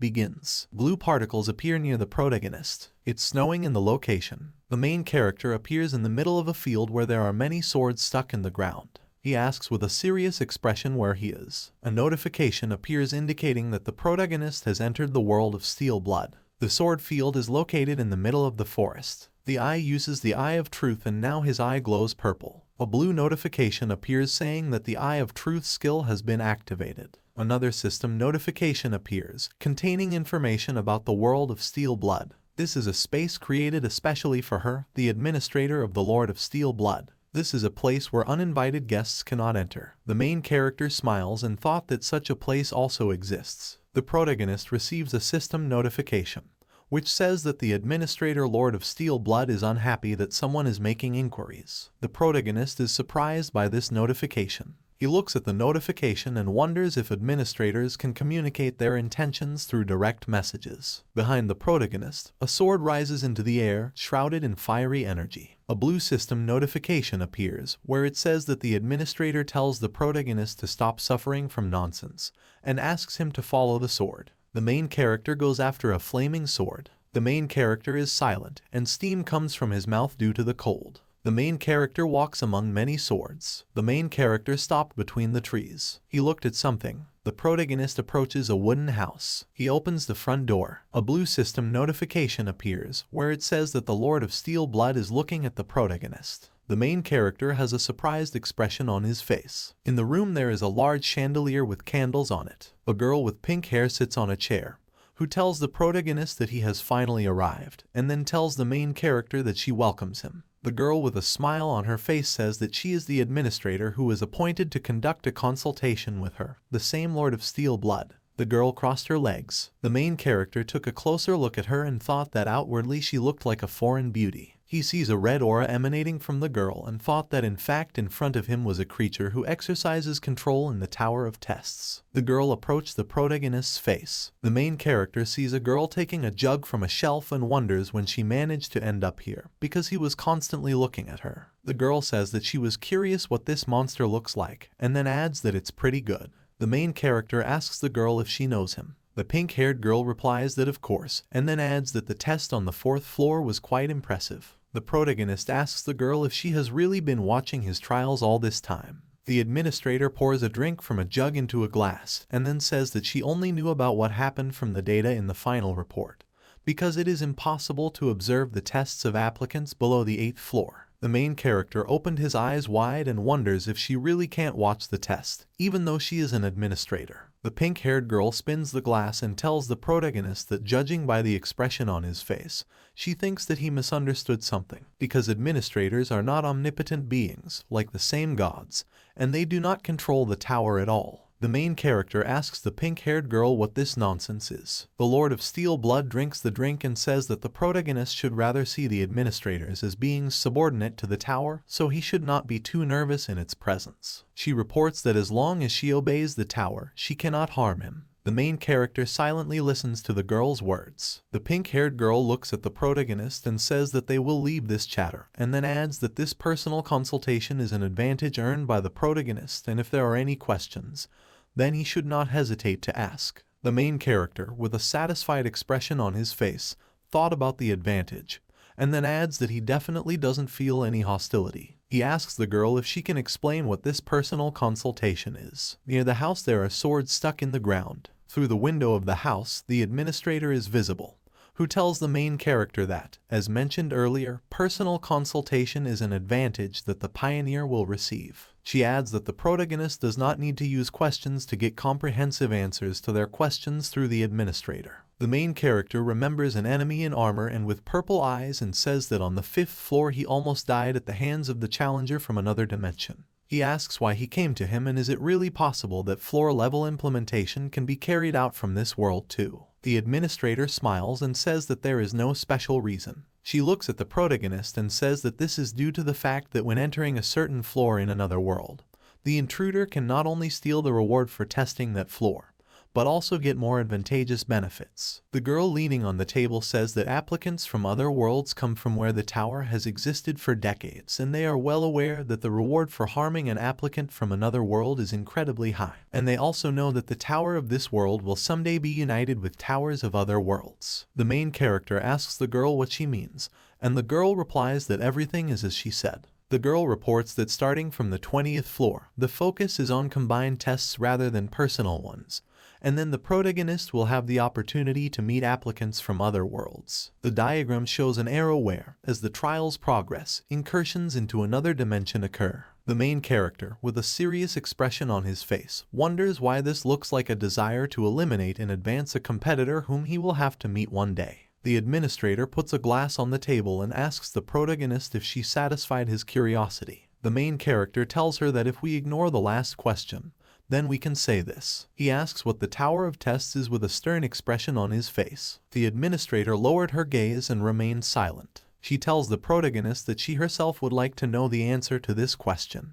The protagonist tells the girl that she is the administrator of the tower, and doesn't she really know the answer to this question? The Lord of Steel Blood remains silent with a frustrated expression on his face. She remembers herself from the past and says that initially the so-called administrators were the same applicants as the protagonist. She adds that applicants who die after completing the 40th floor are given the right to be revived again as administrators. She reports that at one time she climbed the tower to see the end, but she could not reach the top of the tower. She remembers herself in armor and with blood on her face, and then tells the protagonist that it would be more correct to say that all the administrators died before reaching the end, and that's how she became an administrator. The main character clenches his hand into a fist and asks the administrator if she wants to say that administrators are just former applicants. The main character looked down and said that he hoped that she still knew something about the top of the tower. The girl made an angry expression on her face. She grabs the protagonist by the neck and pushes him against the wall. With glowing red eyes, she tells the protagonist that words about the top of the tower are not something that can be said so frivolously and carelessly. The main character silently looks at the girl with a calm expression on his face. The pink-haired girl tells the protagonist that he is not particularly puzzled, and then asks him if he is scared. The shadow of the hair covers the protagonist's eyes. He tells the girl that she herself said that personal consultation is his advantage, and, moreover, he does not feel any hostility. The main character left cracks on the wall with his hand. She broke the wall and jumped outside the house. Blue energy emanates from his eye and, with a sword in his hand, he tells the girl that he does not intend to let him harm so easily. The administrator opened her eyes wide. It's snowing heavily outside. The administrator, with a smile on his face, tells the protagonist that she has already lived for so many years, but this is the first time she has seen someone destroy the administrator's residence. She adds that the protagonist's actions convinced her. The main character has a surprised expression on his face. The Lord of Steel Blood addresses the protagonist. She offers him a contract of patronage. The main character opens his eyes wide. A blue system notification appears indicating that the 8th floor waiting room is being entered. Blue particles appear in the air. The main character appears on a bed in the waiting room. He lies with a surprised look. The main character sits on the bed and opens an exclusive store with a voice command. A window appears with the contractor's exclusive store. There are several categories: skills, strength, items. Contractor, Lord of Steel Blood. The main character says that he really entered into an agreement with the administrator. The administrator puts forward his hand with a scroll and says that he cannot miss an applicant who is both talented and brave. A blue system window appears, where the protagonist is asked whether he wants to sign a patronage agreement. The main character presses the yes button. A notification appears indicating that the contract has been concluded. The next two notifications say that an exclusive contractor store will be opened, where the main character will have access to special glasses, and as a special benefit provided by the contractor, all stats will be increased by 1. The administrator, with a smile on his face, tells the protagonist that it was fun, and then says goodbye to him. The main character presses the power button in the interface. A blue window of the system appears, where it is written that the opening of the Mila category in the exclusive store of the contractor is taking place. The window with the category opens, and in one list of 3 there are the following positions: Strength, Purity of Mind rank C, Strength, Steel Soul rank A+, Strength, King of Winter rank D+. The main character looks at the system window and thought that there was also a level for this category of store. He wonders if there is a difference between just strong and the unique power gained on the 8th floor. The main character says that first he will check other pages and then turns through them. A system notification appears saying that the protagonist does not have enough rights to view the current list of forces. Another notification appears, where it says that the main character can view page 2 of the list of powers in the waiting room on the 10th floor. The main character asks if it really turns out that at the moment only these 3 powers are available to him. A system window appears with information about power.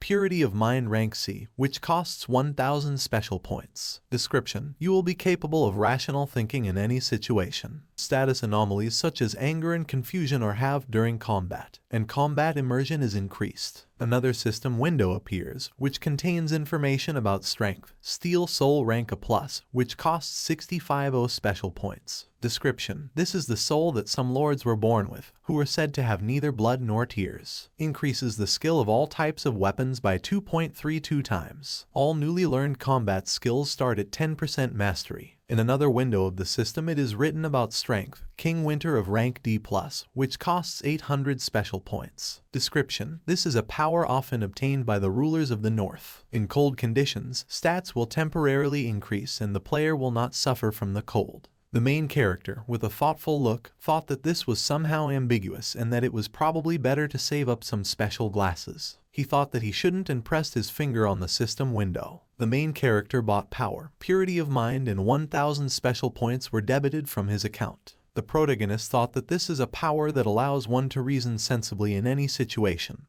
Purity of mind. He imagines a man who was climbing a mountain, but his cable broke and now he is forced to crawl using only his hands. The protagonist thought that it was better to raise his survival bar in this way than to not prepare for anything at all, because there is a chance that he would be faced with a floor invasion right now. The rock climber caught his hands on the rocks. The system asks the protagonist if he is ready to begin the test on the 8th floor. The main character goes into the blue portal. System windows appear, where it is written that the test begins on the 8th floor with difficulty high, and the theme of this test is destruction. More system windows appear, where it is written that the conditions for successfully passing the test are defeating the Lich who summons skeletons. The condition for failure to pass the test is the death of the applicant. Reward for a successful breakthrough. All characteristics will be increased by +2. The penalty in case of failure is death. The main character looks down with concern on his face. He sees many skeletons under the cliff and asks what is happening, why there are so many of them. The main character, with a gloomy expression on his face, asks if this is an attempt to overwhelm the enemy with numbers. He stands on the top of the mountain and says that he is starting. The main character runs from the mountain. He makes a high jump. He lands lightning fast in the middle of many skeletons and destroys some of them. The protagonist stands among many skeletons. A skeleton with a sword strikes the protagonist. The skeletons beat the main character, and he takes the blows with a calm expression on his face. He says that, as expected, the skeletons cannot penetrate even his basic defenses. The main character hits and destroys many skeletons, and then says that the skeletons are so weak. System notifications appear indicating that skill is increasing by 0.08%. The main character, with a dissatisfied expression on his face, says that he is infuriated that the increase is only 0.08%. The protagonist makes a blow and destroys several skeletons at once. He makes another attack and breaks the skeleton into several pieces. He makes another powerful blow, instantly destroying the skeleton. The main character takes a fighting stance and says that it is useless to improve his skill during this test. Someone asks the protagonist who he is and what fool dared to commit outrages in his sanctuary. The main character is surprised by the voice he heard. The main character looks in the direction where the voice came from. The protagonist asks if the voice came from there. The main character raises 2 fingers up and red energy emanates from them. He used the call of the dead. Skeletons appear near the protagonist. Blue windows of the system appear where it is written that the main character absorbed souls to summon skeleton soldiers, and now the number of souls in his possession is 1 out of 30. One of the skeletons holds a stone in his hand. He hits another skeleton on the head. The main character, with a surprised expression on his face, says that before he did not know that skeleton soldiers are also quite suitable for use. He smiles and says that let them deal with these dead guys, and for now he will go for the boss's head. The protagonist jumps up. System notifications appear, according to which the protagonist has activated the Face of the Wind skill, and now all speed is increased by 60%, and the current summation progress is 6 out of 7. According to another system window, the exclusive effect Speed Boots of C+ rank has been applied, instantly increasing speed. The protagonist jumped over many skeletons. He lands on the ground. The main character rushes towards the buildings he saw. He took a closer look at the buildings. He makes a dash towards them. The protagonist sees in front of him a Lick with a crown and a book in his hand, blue energy emanating from his hands and chest. The main character stops. He smiles and says that he found it. The Lick calls the protagonist an insignificant human who dared to cross the threshold of his sanctuary. He emits red-black energy and tells the protagonist that he will make him pay in full for his insolence. Tall humanoid monsters with sharp teeth and claws appear next to the Lick. The protagonist wonders whether the Lick is really capable of commanding sand golems. The Lick asks the protagonist if he realized whose sanctuary he dared to go to, and the protagonist replies that's enough. The protagonist asks the Lick if he can summon someone stronger. The Lick asks the protagonist what he means. The main character with a smile on his face tells the enemy that if he does not have stronger exhibits in his arsenal, he will be disappointed. He holds a sword in his hand. The Lick points his finger at the protagonist and calls him a crazy human brat, and then says that these guards will be enough to tear him to shreds. The golems run towards the protagonist, who activates the instant acceleration skill. The main character makes a dash towards the enemies. He quickly defeats 2 golems with 1 blow. He approaches the Lick, who has a surprised expression on his face. The main character swings his sword. 2 notifications appear indicating that the protagonist increases skill by 1.2%. The main character puts his hand on his chest and thought that such an undead would definitely greatly enhance his skill. The Lick asks where this monster came from. From the perspective of the protagonist's Lick, he looks like a monster with a villainous smile. The main character swings his sword at the Lick and speaks of his intention to finish. He looked at something. He took a closer look at the book and thought that if he looked at the situation, the Lick was freely summoning various monsters. Seongyun smiles smugly and wonders if he will be able to master this skill. The protagonist threw the book at the Lick. He asks the Lick if he can summon those guards again. The Lick lying on the ground asks the protagonist why he is asking him such a question. The main character approaches the Lick and tells him that if he can't, then they will end on this note. The Lick puts his hand forward and tells the protagonist not to approach and informs him that he can fulfill the request. The main character asks the Lick when he will finally be able to summon them. The Lick, with a frightened expression on his face, says that a few minutes after the death of the guards, he is able to summon them again. The main character asks the Lick if he can start summoning, and the Lick answers yes. Nearby lies a golem with its head cut off. The protagonist asks the enemy to start, and the Lick asks the main character why he needs this, because they are not a hindrance for him. The main character appears behind the Lick and tells him what he got and asks him to just die. The Lick flips through the book and says that he will start calling now. The Lick spreads his fingers and black and red energy emanates from his hand. 2 gray golems appear. The protagonist instantly deals with them, making 2 quick blows. LCH asks the protagonist if he is happy now. The main character with a sword on his shoulder tells the Lick that they have just begun. The main character kicks the Lick and tells him to summon all the skeletons that have not yet died here, and then asks him to put all their power into these guards. The protagonist hits the golem and cuts its head into 2 parts. He cuts another golem with a downward slash. He cuts another golem into several pieces. The Lick opens his mouth wide and asks the protagonist how long he should do all this. The main character makes a wide cutting blow to the golems. The main character, with a smug smile on his face, tells the Lick that he must do this until he tells him to stop. The golem punches the protagonist. The main character puts his hand forward. He blocks the golem's attack with his palm. The golem strikes, and the protagonist jumps onto his hand. The main character cuts off the golem's head. He receives 2 notifications that his skill has increased by 1.2%. The cut golem falls to the ground. A blue system window appears, where it is written that the mastery of the unique characteristic Necromancy has reached 100%.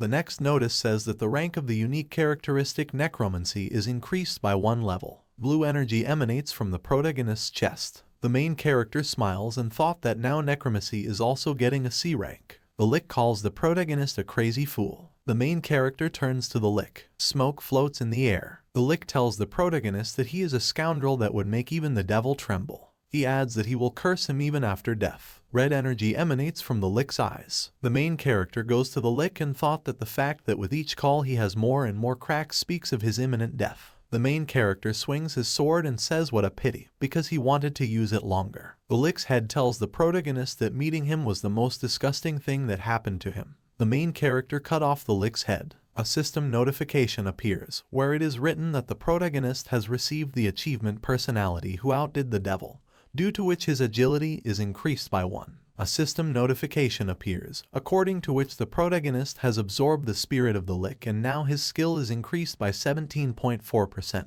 Black-red energy rushes into the protagonist's hand. Blue system windows appear congratulating the protagonist for breaking the 8th floor of the Tower of Trials, and, as a reward for breaking through, all stats are increased by 2. The protagonist receives 30,000 points, 700 special points, and 300 special points as a reward for breaking through. As per the latest notification, there is a move to the waiting room. A large blue portal appears. Blue system windows appear, where it is written that the entrance to the waiting room on the 9th floor is taking place, and the expansion of the system begins. Administrators will be able to monitor the tests. Restrictions on answering questions have been removed, and it becomes possible to purchase C-rank skills in the skill store. A status window appears with information about Seong-Yun with the ruler halo. His strength is 67, stamina is 66, agility is 66, mana is 63, and toughness is 63. His unique attribute is C-rank Necromancy. His unique strength is skill synthesis, and he also has strength, C-rank purity of mind. The main character points his index finger at the system window. A system window appears with a unique characteristic, Necromancy, rank C basic effect. You can absorb the souls of the dead to strengthen and supplement either characteristics or mana. Additional effects 3. When absorbing the spirit of a deceased person, there is a 20% chance that one of the skills imprinted on the soul will be acquired. Additional effect 4. You can use the souls of the dead to protect the body, but at this time the amount of energy consumed by the protective shell will be proportional to the force of the blow. Additional effect 5. When you absorb a dead person's soul skill, you can fully inherit their skill. The main character with a smile on his face says that absorbing a skill in itself is cheating, so now you don't have to upgrade the skill of the skill from scratch. The protagonist took a closer look at the additional effect 3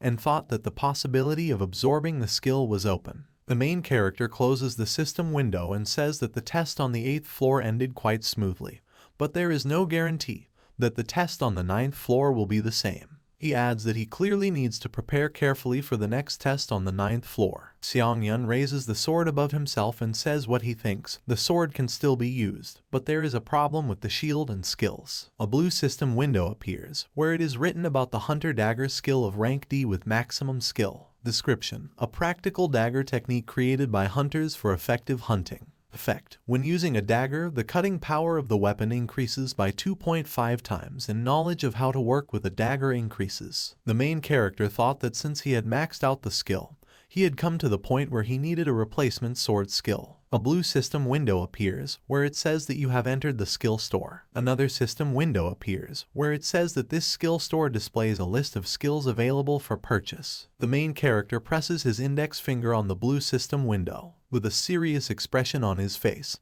he thought that his hopes were not justified and there was nothing worthwhile here. He says that if there is no skill, then you will have to create it. A lot of coins fall to the ground. A blue system notification appears, where it says that the protagonist has purchased the basic fencing skill of rank E, and 25,000 points will be debited from his account. A blue system window appears with the basic fencing skill of rank E. Description: the general art of fencing, containing the basic techniques of all types of fencing. Effect: increases basic knowledge of all types of fencing and increases cutting power by 1.5 times when using swords. However, this increase in cutting power does not overlap with other effects of weapon techniques. The protagonist thought that this was a basic fencing skill that increased the abilities of swords. He opened several windows of the system at once and thought that if he was going to increase the rank of the Hunter Dagger using skill synthesis, then he should predict the combination compatibility as best as possible. He adds that among the current skills he possesses, the most compatible is basic fencing.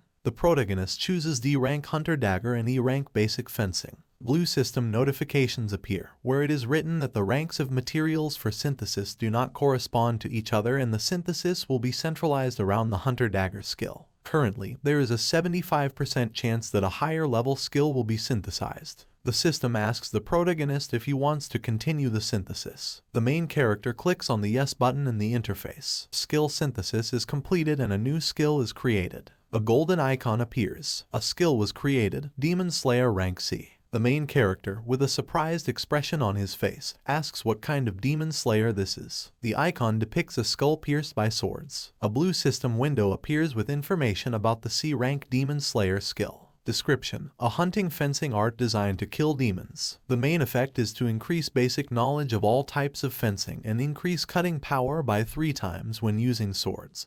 But the increase in cutting power does not stack with the effects of other weapon techniques. Additional effect: when fighting with non-humans, the attack speed doubles. Seong-yeon thought that this skill adds attack speed when fighting non-human creatures, and it seems that this skill is simply created for hunting monsters. The main character smiles and thought that, as expected, skill synthesis is a good ability. The main character imagines holding skill cards in his hand, and handcuffs appear on his hand. Gambling is a crime. The main character, with a nervous expression on his face, thought that he would try again. He smiles and says that he checked the compatibility of skills and the likelihood of synthesis. A blue system window appears, where it is written that from accelerated regeneration of rank D and resistance to natural laws of rank D, iron blood regeneration of rank C is obtained. From iron blood regeneration of rank C and pain tolerance of rank D, sad blood of rank B is obtained. The main character has a surprised expression on his face. A blue system notification appears with information about the Ashen Blood Rank B skill. Description: the main racial trait with which a mutant vampire is born. Effect: the user's recovery increases in proportion to the durability used. Regeneration triples when dealing physical damage. Depending on the damage dealt, up to 40% of the pain is blocked. A drop of sweat runs down the protagonist's cheek, and he thought that a 3-fold acceleration of generation is already cheating in itself,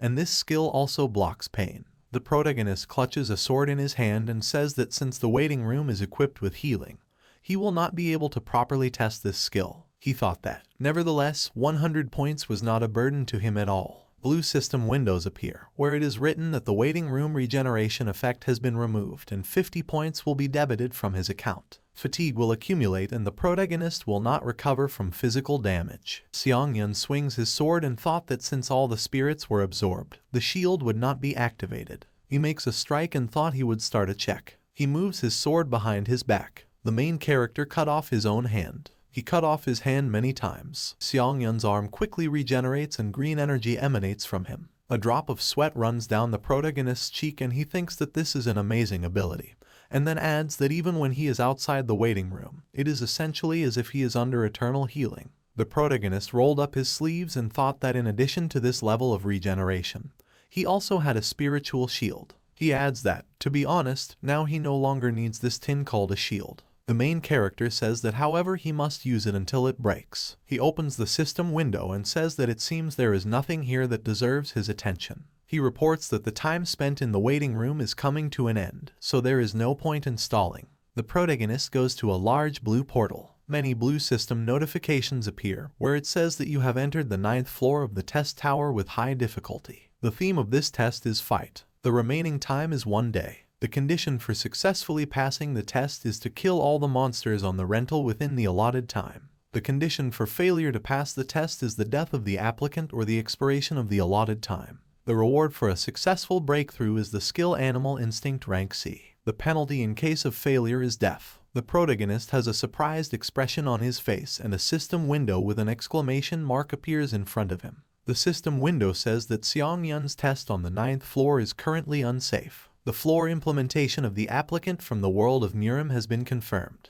The theft of the challenge target by a challenger from the world of Murim has been confirmed. In front of the protagonist, someone is standing on a defeated monster. He made a serious expression on his face. An old man in white clothes asks the protagonist if he has finally come. The purpose of the test has been changed. An old man with his hair tied in a bun says that he is the commander of the Murim Union, Sung-hak. He stands on many defeated monsters. A blue system notification appears, where it is written that the protagonist needs to kill the challenger from the world of Murim, Sung-hak. The protagonist looks at the old man and thought that this was an applicant from another system. The old man asks the protagonist what his name is. The main character is silent with a serious expression on his face. Streams of wind fly near the old man. The main character asks the old man why he suddenly asks his name. Sung-hak replies that he has already revealed his name and holds a high position. Seong-yeon asks the old man what's the point of introducing himself, since he didn't invade his floor with good intentions. Sung-hak says that there is a certain etiquette between swordsmen,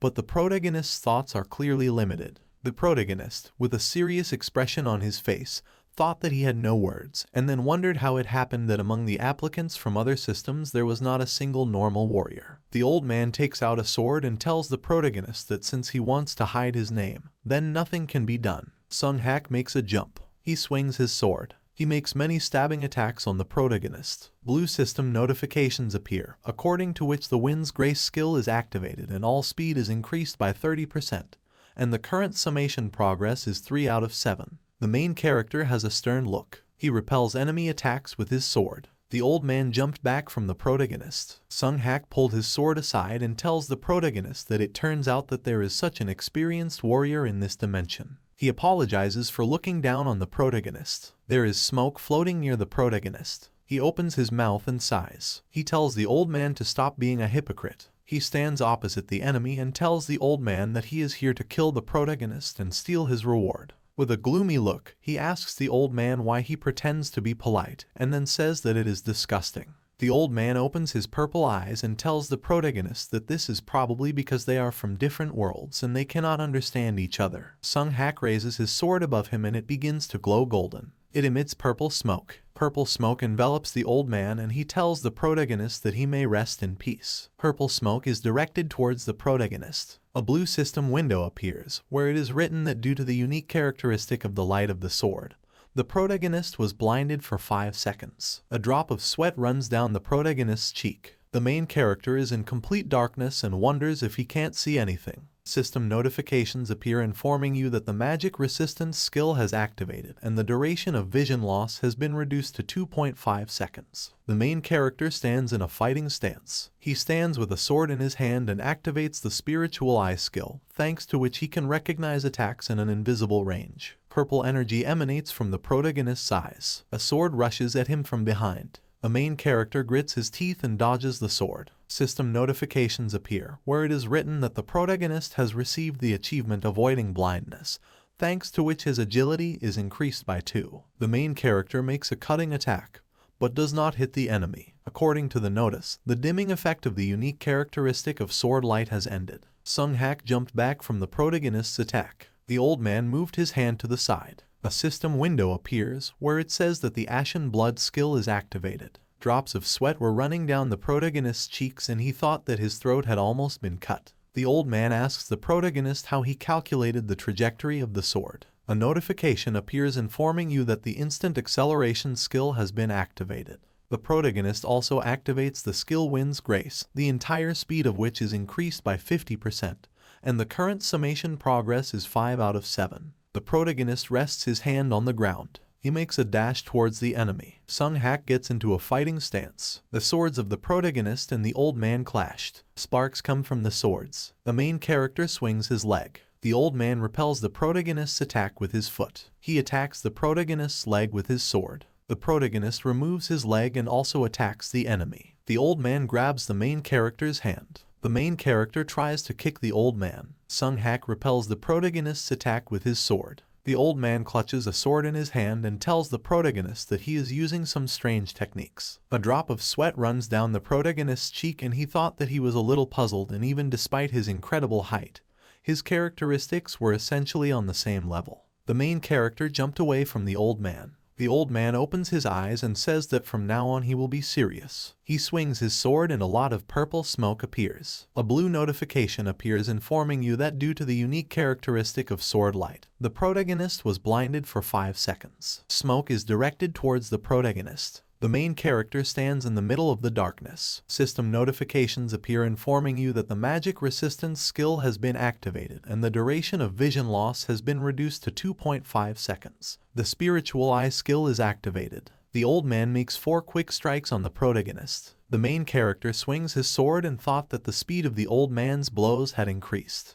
The protagonist misses 1 blow, which rushes towards his side. System notifications appear indicating that the Wrought Iron Pendant's exclusive Rank B Steel Protection effect has been activated, allowing the protective layer to absorb 10% of all physical damage. The main character blocks the enemy's attack at the last moment. The main character's shield breaks. The Pain Resistance skill is activated. The protagonist moves his wounded hand to the side and thought that perhaps steel defense was not enough to block his blow. The protagonist clenched his teeth. A blue system notification appears, which says that the dimming effect of the unique characteristic light of the sword has ended. Purple smoke rushes towards the protagonist and the old man. The main character lands on the ground. He looks back. Seong-yun pushes off from the mountain and a stone flies at the old man. The old man has a wary expression on his face. He cuts the stone into two parts. The protagonist's hand is bleeding. The protagonist is in the air behind Sung-hak. The old man turns back. The main character bites his hand and green energy emanates from the wound. The old man opens his eyes and tells the protagonist that regarding his recent techniques, he already thought that he was a good martial artist, but all his techniques were simply borrowed from somewhere. The protagonist clenches his healed hand into a fist and tells the old man that the unique characteristic he used is also an ability obtained from the tower. System notifications appear, according to which the skill Wind's Grace is activated and the entire speed is increased by 70%. And the current summation progress is 7 out of 7. The eyes of the smugly smiling protagonist glow blue and he asks the old man if he really criticizes others, but has no sins behind him notices. The old man points his sword at the protagonist and asks him if he is using his tricks again, and then says that being a swordsman, the protagonist relies on borrowed abilities. The protagonist jumps and swings his sword at the old man. He hits the old man, who blocks the attack with his sword. The main character with brightly glowing eyes asks the old man how about dying from a borrowed ability. Sparks emanate from the opponent's swords. The old man thought that until now he had carried out the floor penetration dozens of times. Sung-hak stands among many corpses. He thought that with this sword he cut down rivals from different worlds. Blood is dripping from the old man's sword. He adds that in particular, the people of the world called Earth were weak in terms of abilities in all respects, and everything was so deplorable that this place is called a jar of honey. The old man dodges the sword. He thought that the applicants from the ground could not even touch a hair on his head, and furthermore, using the unique characteristic of sword light, which obscures the opponent's vision, a single sword in his hand was enough to deal with each of them. There is a mountain nearby. The old man thought that this time he was also sure that history would repeat itself. The main character makes a stabbing blow to the old man. The main character runs away to the side. He gritted his teeth in pain as the protagonist scratched his face. They exchange a lot of blows. Sung-hak jumps back. Green energy emanates from the protagonist's wounded face. An old man with a scratched face is breathing heavily. System notifications appear with information that the administrator of the White Crane Sword admires the young applicants. Administrator Beast of the North predicts the old man's imminent defeat. The administrator of the Lords of Late Night is interested in the young applicant. Administrator Hero of the Black Isles is amazed at the skill of the young applicant. The old man's face is covered with loose hair. The old man clenched his teeth out of anger. Many system notifications appear. The one strike, two skins skill is activated and therefore the speed is doubled. The lightning sword Kai skill is activated and lightning energy fills the sword. The one strike skill is activated and therefore the cutting power of the sword is doubled for the next attack. The Nymph's Walk skill is activated, thanks to which the old man increases the user's movement speed by 2.8 times for 1 minute. The old man's sword begins to glow. The main character with a smile on his face tells the old man that just a moment ago he himself inked any techniques. System notifications appear, where it says that a floor penetration penalty is applied and all characteristics are reduced by 8. And the old man can no longer use some of the skills. The old man's eyes glow red. Blue system windows appear with information that the skills 1 strike, 2 skins and lightning sword Kai are forcibly deactivated. In the following windows of the system it is written that the recovery time of the unique characteristic light of the sword has ended and now the unique characteristic light of the sword is being activated. Black and purple smoke is directed towards the protagonist and he thought that he was starting to get used to its template attacks. A notification appears informing you that the spiritual eye skill has been activated. Sung-hak screams at the protagonist that he is a demonic degenerate and then informs him that he will gut his insides. The old man swings his sword. He makes an attack on the protagonist. Notifications appear informing you that the 3 absolute skill has been activated and 3 attacks are now enhanced by the skill's effect. The main character takes a fighting stance. The protagonist's eyes glow blue. The main character strikes his enemy. A system notification appears informing you that the dimming effect of the sword light unique characteristic has ended. The protagonist and the old man stand next to each other with swords at the ready. The main character is breathing heavily, and the old man is silent. Sung-hak drops his sword. The old man walks away from the protagonist with a calm step. An old man walks with a cut on his chest. The old man with wide open eyes says that this cannot happen. The old man staggers and blood pours from his chest. The old man falls to the ground. A blue system window appears with information that the protagonist has overcome the 9th floor of the Tower of Trials. The main character smiles smugly. A blue system window appears with information that the main character has absorbed the spirit of the challenger Sung Hack and skill increases by 27%. Red and black energy flows to the protagonist's hand. The main character says that 27% is not bad. Blue system notifications appear with information that the protagonist has overcome the 9th floor of the challenge tower, and the difficulty level and reward do not match, so the content of the reward is completely revised. The main character thought that something similar happened that time too, and he wondered what reward she would receive this time. Blue system notifications appear indicating that the review is complete and rewards will be issued sequentially. As a reward for the breakthrough, the protagonist received 30,000 points and 1,000 special points. Then you move to the waiting room. The main character looks at the system window and thought that the rank was much higher than that of the animal instinct skill, which was originally included in the reward. He goes into the blue portal and says that he will look at the details in the waiting room. Blue system notifications appear with information that the Administrator Sword of the White Crane is impressed by the protagonist's battles. Administrator Beast of the North is delighted with the protagonist's battle. Administrator Eater of the Late Leg watched with pleasure the actions of the protagonist. Administrator Hero of the Black Isles applauds the protagonist's fighting sense. Many system windows are open in front of the protagonist. The main character opens his mouth. He recalls notifications from the system, where it was written that the expansion of the system was beginning and administrators would be able to monitor the tests. The main character thought that if his memory serves him, then there seemed to be this kind of notification.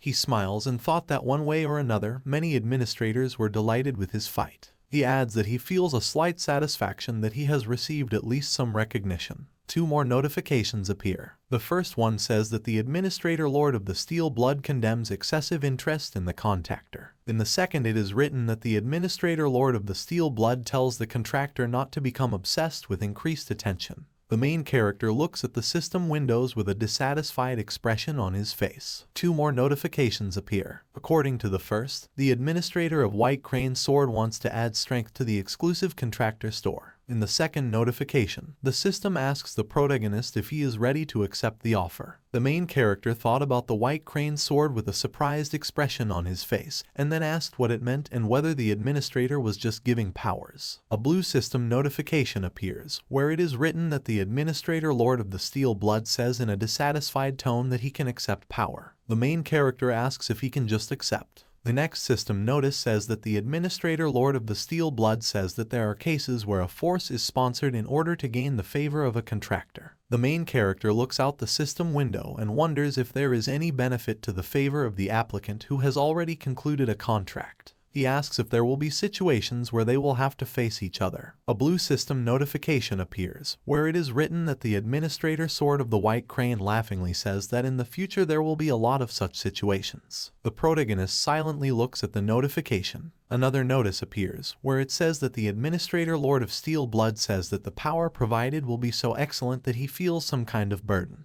There is a lot of gray smoke among the mountains. The main character thought that power is not so good, but at the same time they are trying to buy his favor with its help. He adds that it turns out that he is given this power because something is expected of him. The protagonist clicks on the system window and thought that then there is no need to doubt. He says that he will gratefully accept the gift. A system notification appears, where it is written that the main character has accepted the power added by the Administrator of the White Crane Sword. The next system notification says that Sword Master Kai's Mila has been added to the Contractor Exclusive Store Power category. The next notice says that the Administrator White Crane Sword, with a smile on his lips, asks him not to forget about this kindness. The protagonist replies that of course he will happily use the gift. System notifications appear, where it says that the waiting room on the 10th floor has been entered and the system expansion begins, and now access to common areas is possible. The protagonist emerges from the blue portal. The main character opens his eyes wide. He wondered if the administrators could be watching him here too. He asks the administrators if they still look at him. He stands silently in the middle of the room. The main character closes his eyes and coughs. A notification appears informing you that the strength category of the contractor's exclusive store is opening. A window appears with information about the Force category. Opened one of 3 lists, where the acquired Strength, Purity of Mind rank C, Strength, Steel Soul rank A+, Strength, King of Winter rank D+, Strength, Sword Master Kai rank C+ have been opened. The main character opens his eyes wide. He clicks on the system window. A system window appears with information about Strength, Sword Master Kai rank C+ with a cost of 15 special points. Description: the Kai sword is the result of converting the released Kai energy, which only first-class warriors can use, converting it into strength. The Kai sword is slightly more powerful than a normal sword, and by gaining this power, the sword can be enhanced with energy such as mana or internal Kai energy. However, mana consumption will increase proportionally to the activation duration. The protagonist thought that he could pour mana into the weapon and use the Sword of Kai. The main character says that he was told that the strength is so-so, but it doesn't look bad. He notices that he can open the second page and does so immediately. In the blue window of the system, a second list is opened, where there are the following skills: Strength, Bone Reconstruction rank C+, Strength, Steel Blood Sword rank A, Strength, Hand of Death rank B. A blue system window appears with information about Strength, Bone Reconstruction rank C+, with a cost of 15 special points. Description: the bone structure can be reconstructed for any martial art. All characteristics increase by 2. In the second window of the system it is written about Strength, Sword of Steel Blood of rank A with a cost of 5,000 special points. Description: you can summon the Steel Blood Sword, which is made of mana. A user's mana is not consumed, but you can only use the Steel Blood Sword once. The third window of the system appears, where it is written about Strength, Hand of Death rank B with a cost of 25 special points. The main character says that these are mind-blowing abilities. The main character looks at his 2,000 special points and thought that at the moment he only has 2,000 special points in his pocket, and the power that he is now able to buy is bone reconstruction. The main character's skin turns golden. The protagonist's sword is enveloped in blue energy. The protagonist looks at the sword and wondered what to do and whether he should save up a little more special glasses. He puts his hand forward and thought that the old man Sung Hak, whom he just met on the 9th floor, was also a crazy monster. He clicks on the system window and thought that in order not to die at the hands of such scoundrels, it is first important to buy more strength. System notifications appear with information that the protagonist has purchased power, Sword Master Kai, and 15 special points will be deducted from his account. The protagonist holds a sword in his hand, which is enveloped in blue energy, and receives a notification that he has received the power of the Master Sword Kai. He swings his sword a few times and says that the triple absolute skill also uses mana, but the feeling is completely different. The protagonist thought that if you call the mana flowing in the sword instantly, like a wave, the skills of the triple absolute, but perhaps the power of the Sword Master Kai should be compared to a stream of water spreading over the sword. The protagonist imagines a flowing river. System notifications appear informing you that 1 minute has passed since the activation of the Sword Master Kai power, which increases mana consumption by 2%. 2 minutes have passed since the Master Sword Kai power was activated and mana consumption increases by 4%. 3 minutes have passed since the Master Sword Kai power was activated and increases mana consumption by 6%. The main character looks at his sparkling sword and thought that every minute the mana consumption increases by 2%, and after about 50 minutes the mana consumption increases by 100%. The protagonist deactivates the Master Sword Kai and the energy from the sword disappears. He thought that he should distribute his mana well when using this power. The main character clicks on the blue system window and asks the Sixth Sense if there was a reward skill for the 9th floor. A blue system window appears with information about the Sixth Sense skill of rank C+.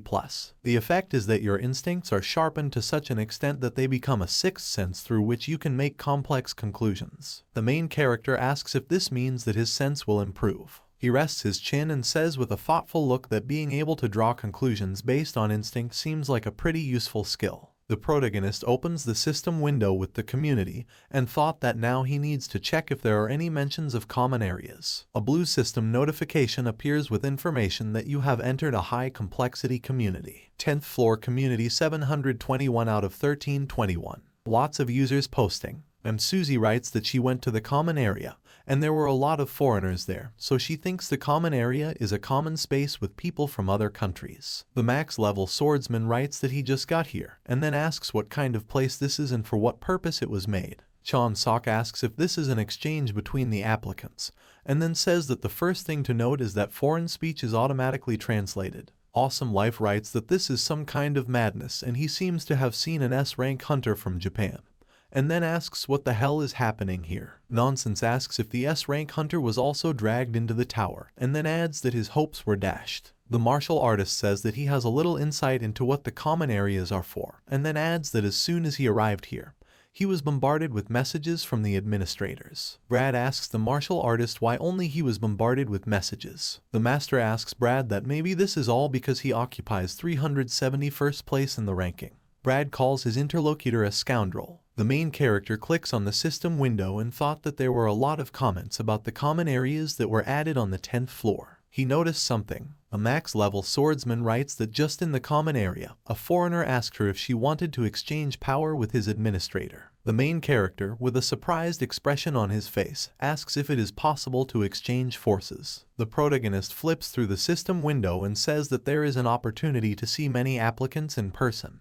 and also to exchange forces. With a smile on his face, he asks if it's worth going on reconnaissance himself. A blue system notification appears indicating that a move has occurred to the common area on the 10th floor. A guy with brown hair appears from the portal and sees in front of him the road leading to the fortress. He says with surprise on his face that this is the common area. He thought that he had even used the question ticket to find out as much as he could about this place, so now he was going to make the most of it before heading back. Someone is watching him and the nun in black and white robes who walks next to him. A black-haired man in purple clothes with a smile on his face says that that fool must be a hunter from Korea. The man in the kimono says that's right, in front of them is a Korean rank hunter, and then adds that he saw his profile. A man in purple clothes with a smile on his face says that he is a strong hunter and he was constantly bothered by the fact that his behavior always left much to be desired. His eyes glow red and he asks if it is possible to kill outside the general area. A brown-haired guy walks along the road. System notifications appear, where it is written that the speed of mana consumption has increased by 100% due to the effect of the unique characteristic Weakening Light,